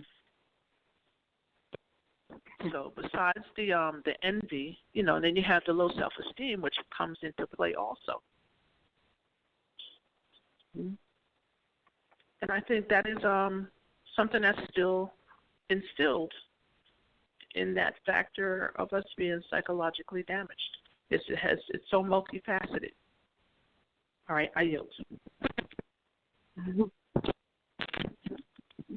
That's absolutely true. Self-esteem plays a lot in it, along with the peer pressure. You know, mostly the ones that can't throw the ball or catch the ball or participate in anything in the so-called schools or do anything as good as the other guys, then they can get on them for that. So their only resort is to, once again, turn against women, because that's the only thing that they feel that they can overpower. And if any of the guys, for whatever reason, you know, they saw what was happening and wanted to help me or whatever, they would have to do it in secret, because if, you know, anyone knew they were helping me, then they would be blackballed. And they didn't want to subject themselves to that. So they went along with the Islam, sisters. Islam. Beautiful. I have to get into this loud area. So do I press 1 to mute myself? No, you just mute your phone. Oh, okay. Just mute your phone. Okay. Islam family. Islam. Boy, what a beautiful show. Carol Bay. Sister, and I'm sorry, I forgot the guest sister's name, but what a beautiful show. Karima. Let me, Karima. Peace and love, Karima. Yes, beautiful show. I'm going to give my perspective, and I'm like, you know, Sister Adele and Roz and I, we're all the same age group. And I'm going to give my perspective from what I see. It still comes right back to mother. It comes back to how we treat each other. Our sons see this, and if we don't learn to love, everything Noble Ali brought us, that love, truth, peace, freedom, and we don't learn to love each other and help each other and stand by each other and support each other, the sons are not going to do it. They're not going to do it. So it comes right back down to us standing up and being right and being who we are. You know, and since I come into this information and knowing who we are and about nationality, my whole perspective has changed towards my sisters. You know, you're the ones that's down and that's, you know, just doing some of the crazy. I can't help but see something good in them and something to just get a little bit of information. If they just know, hopefully I'm carrying myself well enough to radiate some of this light and maybe a little bit of touch them. That's the attitude I have, because the bottom line, it comes down to us. We created this mess. We're going to fix it. And by us talking about it, we're fixing it. That's how I feel, and that's my 2 cents. And a beautiful show, and I thank you all, and I love you all. Peace and love. All right, Islam. Peace and love. Yes. Islam. I thought the other sister that was talking was Sister Carol. I don't know who that other. I don't know who the other sister was. That was the grandma hiding in the bathroom, she said. No, that wasn't me. Oh. I thought it was Sister Carol. Oh, my goodness. Okay. Oh, my God. All right. Wow. All right. So, so this is all about the sisters, you know, and look, I want you sons, please don't think that we don't see you or that we're excluding you. This really, it's so, you know, it's not about you. It really isn't. Yeah. It is about the mothers, because, you know, and I, you know, the mother is the sister, and the sister is the mother. You know, like I'm a mother and a sister. My daughter is a mother. She might be my daughter, but she's also my sister because, you know, the Quran, chapter 25, says one mother's breast has given us all stuff. So there is really no daughter. It's just mothers and sisters, and those roles they can be exchanged depending on, because, you know, I'm looking at, if I look at my mother, you know, she's a mother, and I'm a mother. Well, we're both sisters. So it doesn't matter that she gave birth to me. It doesn't matter that I gave birth to my daughter. We're all sisters. So we have to unite, because what happens is, they will, modern Europeans and some of our own, they will use the sisters to keep sisters on hold down. And if if we want to be really, really, objective about this thing, the major reason that this information has really not taken off or gone where it needs to go since the prophet passed form in 1929 is because the sisters have strategically been removed. Yeah.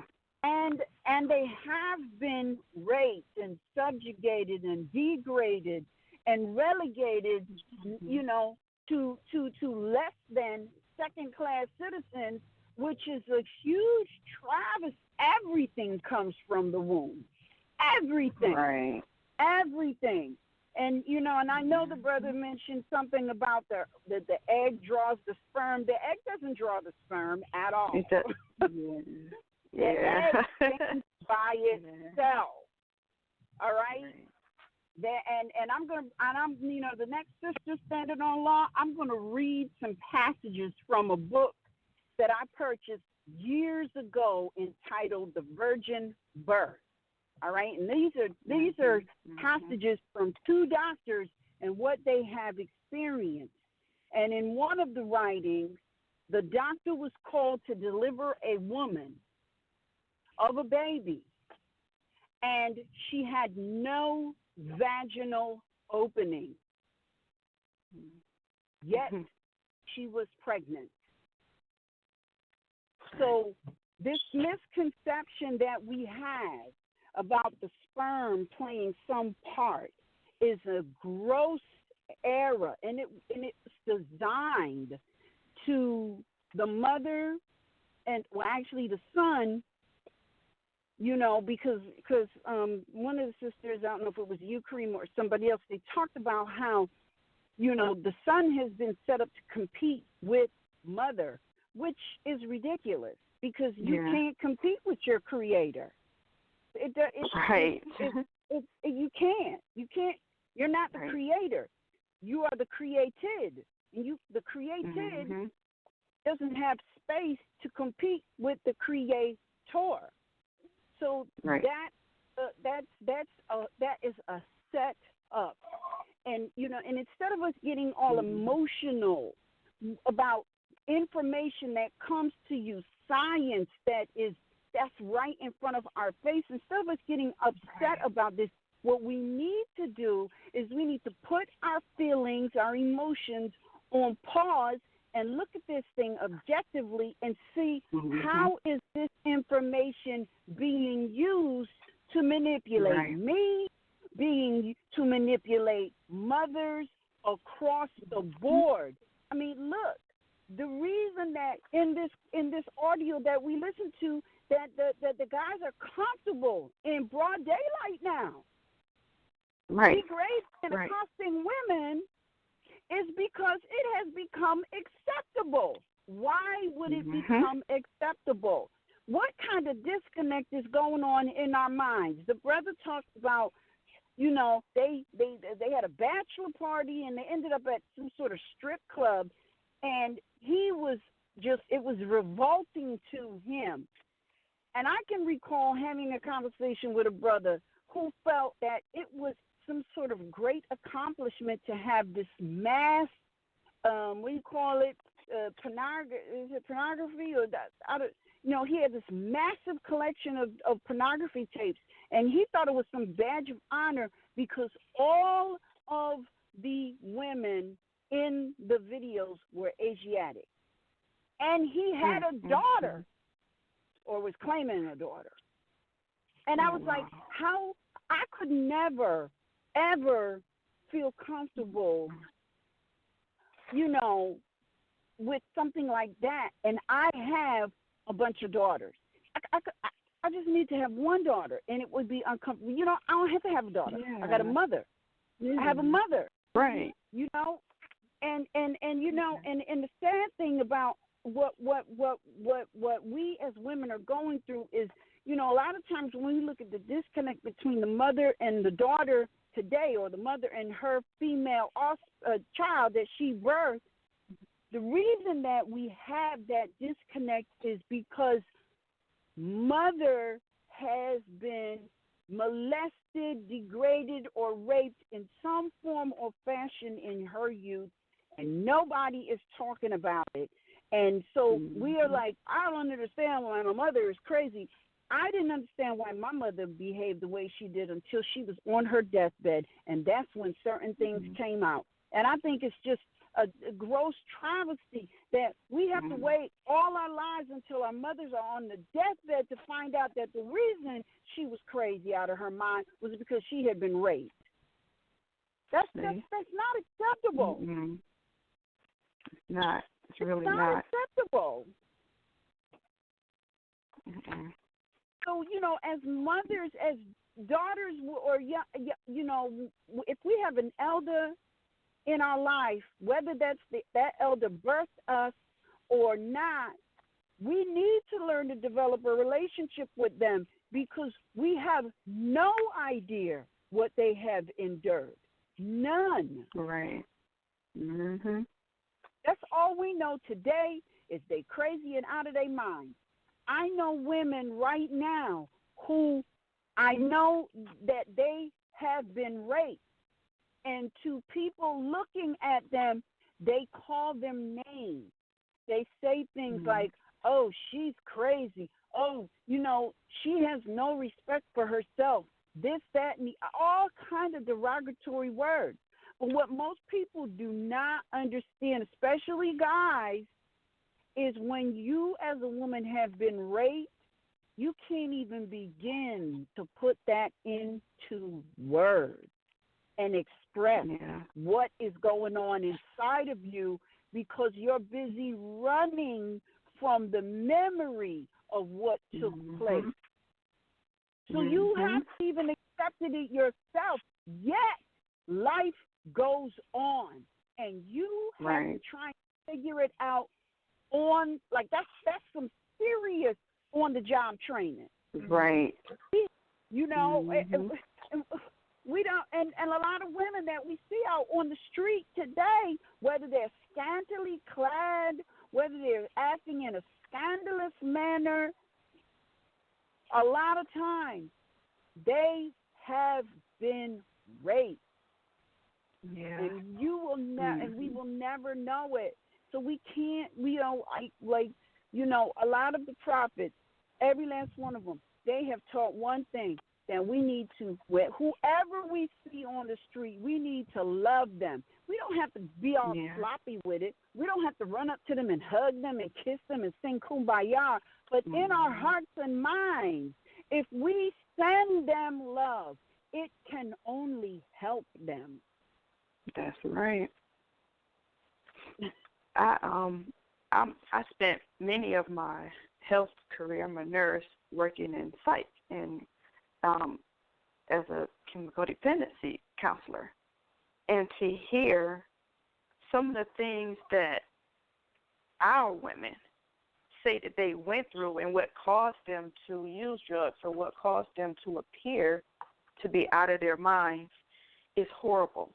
And I have to say at least 95 or 96% is because they have been raped, misused, abused by someone close to them, especially someone close to them, like father, their uncle, or something like that. And to sit there, and this sister sitting across from me, she looked like me. And to hear her go through that, to get that out. And then at the end, a lot of times, you would hear them say, nobody ever asked me what's wrong. Nobody ever asked me why. They just thought I was crazy. They just kept feeding me whatever drug that their drug of choice was, alcohol, cocaine, whatever. Nobody asked them why. Nobody sat down and took the time to actually see, well, so and so, what's going on with you? And then they would say, even if they would fight and say, no, nothing's wrong with me, leave me alone, and blah, blah, blah. Nobody cared enough to be consistent and to see what's going on without being judged. You sit across from them and you don't judge them. I did this. I sold my baby. I sold this. I did that. I did whatever. And there's no judgment, period. You don't know why they're doing that. Then you get to the root cause, and like I said, about 95, 96% of it is because they have been horrifically violated in many, many, many ways. And it's horrible, And so when I'm walking out here and I see a sister out there like that, and whatever, I talk to her, girl, you look like me. What's going on? Sis, what's up? And she, look at you strange because they used to be inapproachable. What's up? I'm not going to even say, but talk to a certain type of way. And for what? Like Mother and you just said, love. If you can't approach her at that moment, that our energy, man, we are from the earth. We energize every day we step out there. Us, original people. Send it. It takes nothing to send it. Nothing. It's energy. Send it so you can get it back, if you have to think of it like that. But help us. Assist us, rather. It costs nothing. You ain't come out your pocket. You ain't risking your livelihood. It's nothing. Send a positive thought. Be well, sis. Be well, bro. Brothers, too, I sat across from. Big dude, breaking down. Because they uncle somebody did something crazy to them, so now they spending the rest of their life trying to prove their manhood one way or another. And the most prevalent thing is to conquer a woman because they appear weaker than them. So that's all that they can do. So they seek out certain types. So it makes them feel, validated because they were violated. Same thing. Our brothers, 6 foot tall, 200-something pounds, sitting across from you, crying like a little 2-week-old baby. For what? I use the floor.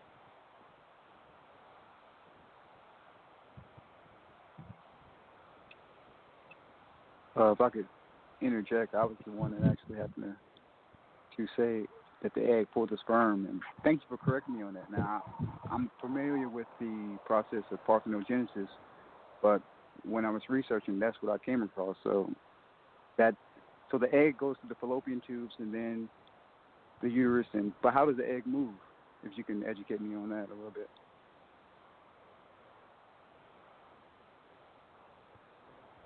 It's Oh, I would like to comment on that. Can you hear me?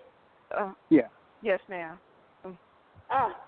Oh, I'm sorry. Is that Karima? Were you going to answer? Because I wanted to add something to that, but go ahead, Karima. Oh, no, ma'am. Go ahead, because I was trying to put it into words. You're probably about to say it. All right. Yes. How does the egg move? The egg moves out of nature. The egg moves every 28 lunar days, along with the moon. A woman's cycle is 28 days. So how it moves is the fact that that's a natural occurrence.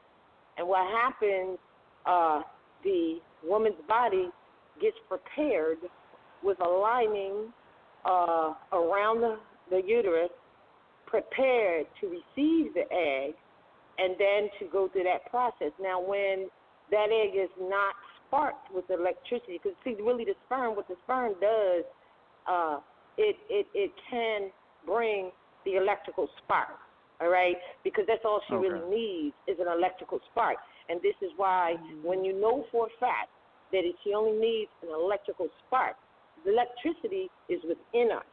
So knowing that, or you can have it from the outside. So the sperm absolutely offers the electrical spark.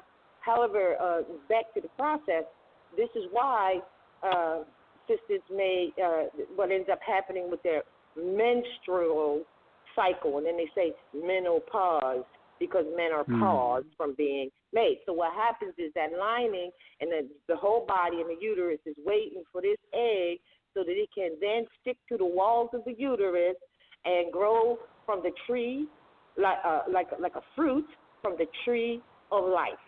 So if that egg does not get fertilized, or if it doesn't, come or fall, because a lot of women take all these birth control pills and all this other stuff. If anything interrupts that egg from being able to stick to the lining of the uterus, which is ready, then it sheds, and that's when she bleeds. So that's how it actually moves. It's a natural thing. Gotcha. Okay. I mean, that's not far-fetched at all. I was just trying to learn. But I appreciate that. No, it's all right. It's all right, because here's the deal, too. Here's the deal, too. Well, you have the right side and the left side, so every other 28 lunar days, it switches from one side to the other that drops. It's right. Someone, yeah. Now, the other thing that I wanted to make – oh, sorry. The other thing that I wanted to just interject there is because he asked, well, how does the egg move? Well, the egg moves by gravity, it floats down. Because remember, the egg comes out of the ovary, and the fallopian tube is like a slide. And it just gradually moves down until it gets. Right. So it's going to move whether there's a sperm or not. The egg is moving. That's a natural thing. Not right. If she decides not to build the body, then that egg will come out. Now, the whole bleeding part that is going on today, that's not normal. Although it has been promoted as normal, but it's not normal. And the only reason that the human female species bleeds is because she's not consuming a diet that is in harmony with her body, and that's why she gets these clots. The clot is really just some of the clots is an attempt at building the body outside of the all of the required energy, but some of it also is like weight. Can I confess to that too? In that what you're saying is a matter of her health state of mind, and her healthy body and her healthy eating, and that is a fact, because I know that in my days, I used to come on that menstrual cycle for, say, 5 days, right, which some women say is average. Some go to 7. I don't know. But when I started being healthy, exercising, I used to actually lift weights to, be in shape, my menstrual cycle went from that to 3 days. Now, at that time, I wasn't a vegetarian. I wasn't watching my food the way I should, but I was halfway there by being physically more fit. And when that happened, it went to 3 days. So it does have a lot to do with our health. And lastly, if I would add, and then I'll yield, I heard a mention about, a book with a doctor. I personally know a doctor that were gynecologists, and he told me, he says, listen, these fibroid tumors, and brother, you might know some people, we all do, because women say, I got fibroid tumors. Well, he told me that they're still trying to figure that out, and they're not going to tell everybody everything, but he told me that those fibroid tumors are attempts at a baby being born, and that they consist of hair, nail, and teeth, bone, and tissue. And that they know for a fact that these women were not having any sexual intercourse, but yet these fibroid tumors were coming, and they would get rid of them, and they would come back again. So that's a natural attempt to bring forth life. And it might be because their diet wasn't right. Well, that's carcinogenic evidence, Okay. And it has everything to do with the diet. because when I changed my diet, my menstrual cycle went from 5 to 2.5, and then when I started fasting and exercising, I didn't have any bleeding. So, and then I literally I found an article online years ago, and it talked about how the bleeding that women have is not normal, because it's supposed, and the only reason it happens is because of the diet, and that is similar to they did like an experiment on the chimpanzee, because it's the closest mammal to the human species, and they found that when they put the chimpanzee consumed cooked processed foods, it bled. But when the chimpanzee consumed raw fruit and a little bit of vegetables with some seeds, there was no bleeding. And the same thing applies. So the same thing applies to us. Also, the fact that our diet is not in harmony with our particular species also contributes to our mental stability. Because if see, everybody needs to do this, not just the sons, but especially the mothers. Because when you do a fast, a juice fast or a water fast, what's going to happen is you're going to lose fat. You might not have a lot of fat, but you're going to lose fat. And fat is stored memory. Right. And so if you had a trauma, the trauma is going to be stored in that fat.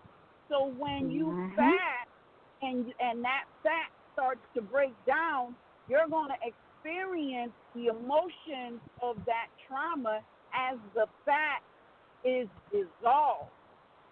So the fasting is a serious business. It actually helps to recalibrate us. So that's something that we need to look into. And I'm not saying to wake up tomorrow and jump into it, because you don't want to do that. You have to lead up to it. You have to do things with common sense, because life does go on. So with that, I'll use the floor. and I agree with that. Go ahead. I was just gonna say, I wanted to add to the egg and the fallopian tube, also further look at study the tidal waves, high wave, the low wave, because it's that gravitational pull, like I think Mother Ross was saying, that the gravitational pull comes from that the tide coming in and out too, so that plays a part. It just helps if you can envision that the fluid bringing the egg in or keeping it back in that way as well. And also to the point of the fasting with the menstrual cycle, they program us to thinking, oh, that's a woman's way of getting the impurities out of her body. Well, if that's so true, then how come men don't have menstruals? How do they remove the impurities from their body? So it's all propaganda. It's not true. It absolutely has to deal with our diet. And another thing too, when you talk about that gravitational pull from the moon, now everybody can do this experiment if they wish to. This is why 13 is the number for women as well, because we're dealing with a solar cycle instead of the lunar cycle, which is what she works off of. And when you do the math, every woman, every year, has an extra, or what appears to be an extra cycle.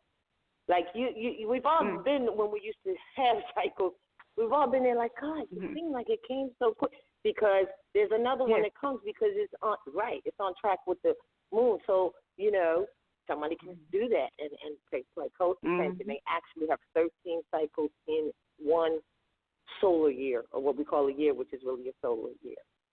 Yeah, so you're right about the gravitational pull. So that's how it goes down. This is the stuff that we really need to know so that we don't be buying the falsehood, you know. Right. I know another sister. Go ahead. I knew that women lose the eggs during the menstrual cycle, but I thought it was a different process during reproduction. But I'm glad y'all cleared that up for me. Oh yeah, actually, reproduction happens later. She's not really, so she's not natural. To be honest with you, what's supposed to happen, and this is, it happens. It does happen because I experienced it. What's supposed to happen is your body is supposed to absorb that. Right. Not excrete it, because it's not trash. Right. Right. Exactly. You know, it's not waste. Exactly. And I wanted to clear that up too. I wanted to clear that up if I may too. When I said that lining sheds, well, it depends on how healthy she is. It shouldn't be it shouldn't be no heavy bleeding lining. It should be, as you're saying, an absorption and an excretion. Yep. Right. Yep. I knew a sister who she had a fibroid tumor for years and years, and it was definitely an attempt at a child. But I know now, and she knows now, that they was really using her, and instead of trying to get rid of it or anything like that.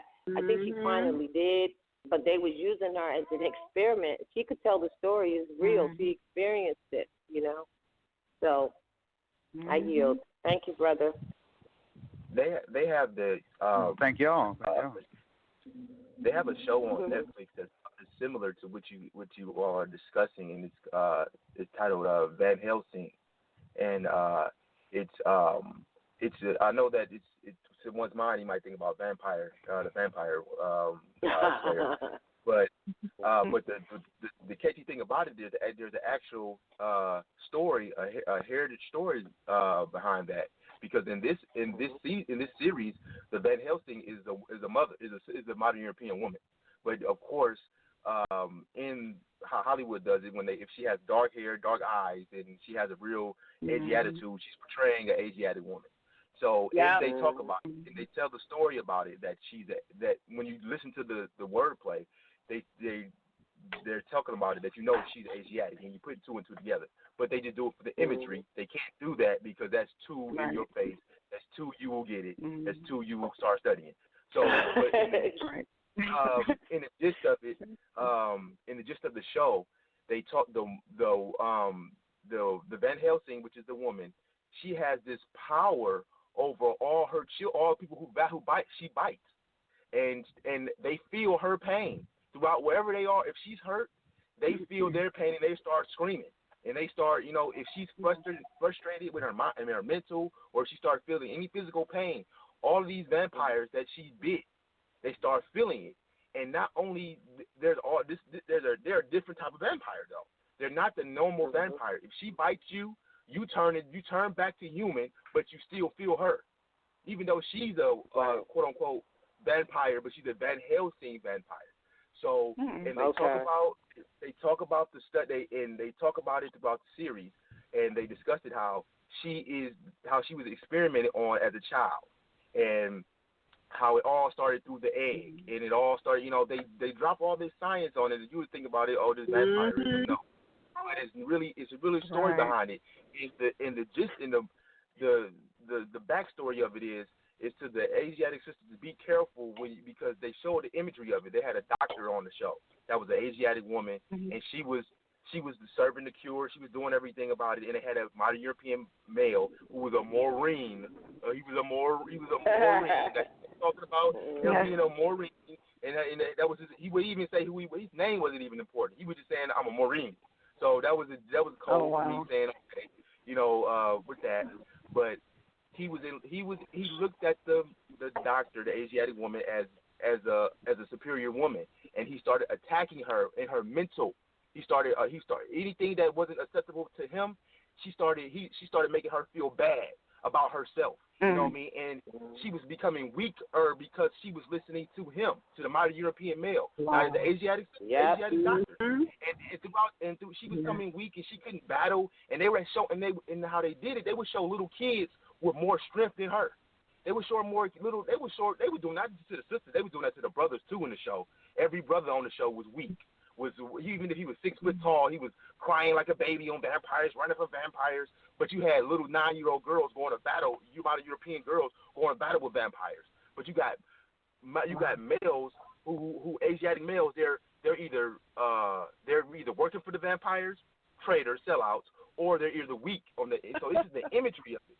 So I'm looking at the imagery of it, and I'm seeing the story of it. But then towards the end of the season of it, the Asiatic doctor was so manipulated in her mind that a modern European woman started making her feel like she was you're this, you're that. Don't let that man tell you anything that you can't do this. So she started being manipulated by the modern European woman. Now she became. Now in the second season, she was a lesbian. And it showed me the manipulation of they showed the Asiatic sister. Now she was a doctor. She was intelligent.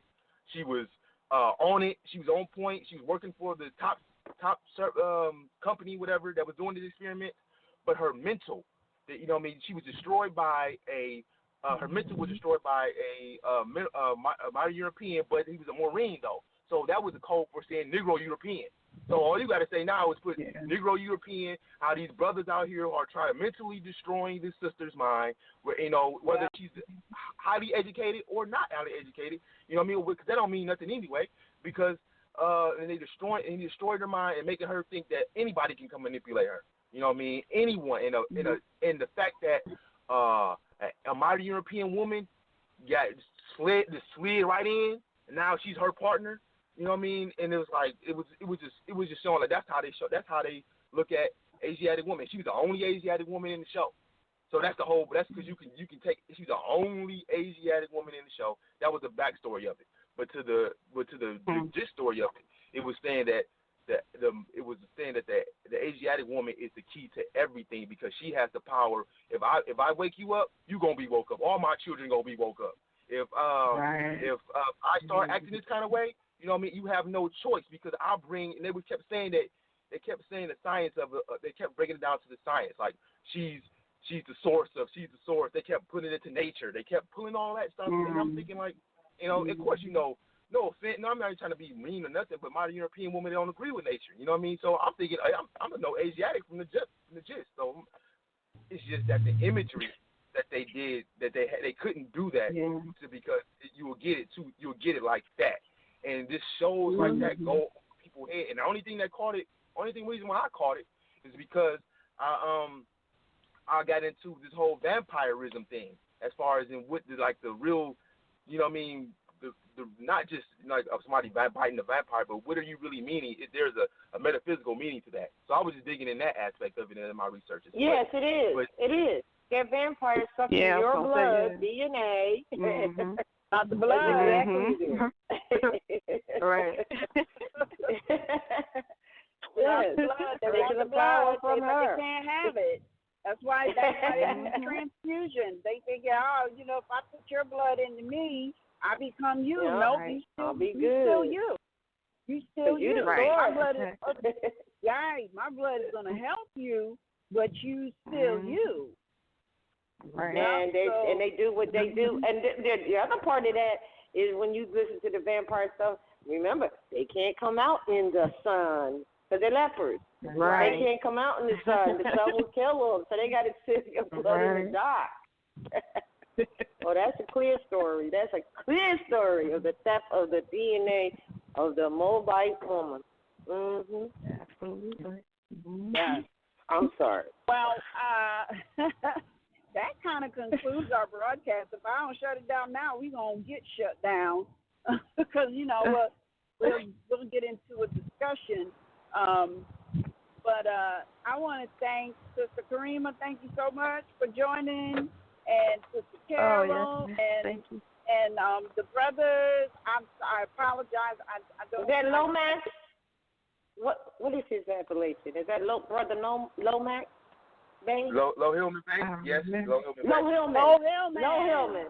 Low Hillman Bay. Islam. He got a distinct voice. Islam. Low Hillman Bay. Islam. Yes. All right. Yes. Well, thank everybody for joining us. And Rob, thank you for that sneak in. Yeah, I was listening. Where I am, it got quiet right in time for me to be able to listen in and shine right in. Islam, peace and love to everyone.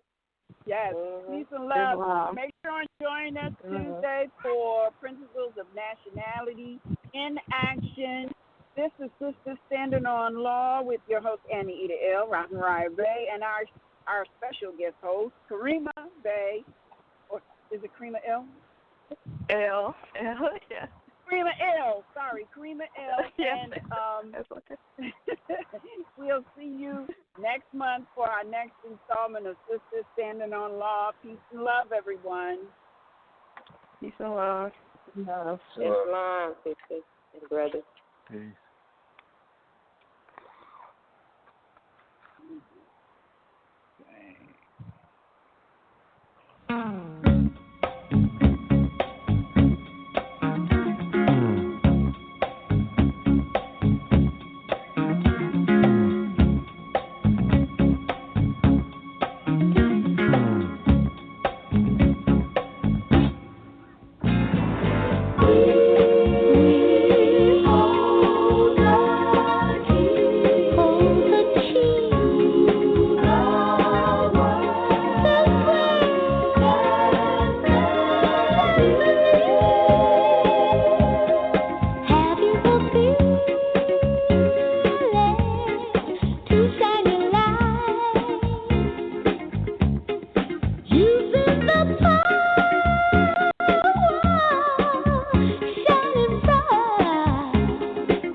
It loves me. It loves me not. Hey, Rebecca. What you doing? Oh, I just wanted to see if my love for Dunkin's pumpkin iced coffee is mutual. It loves me. I'm so happy for you guys.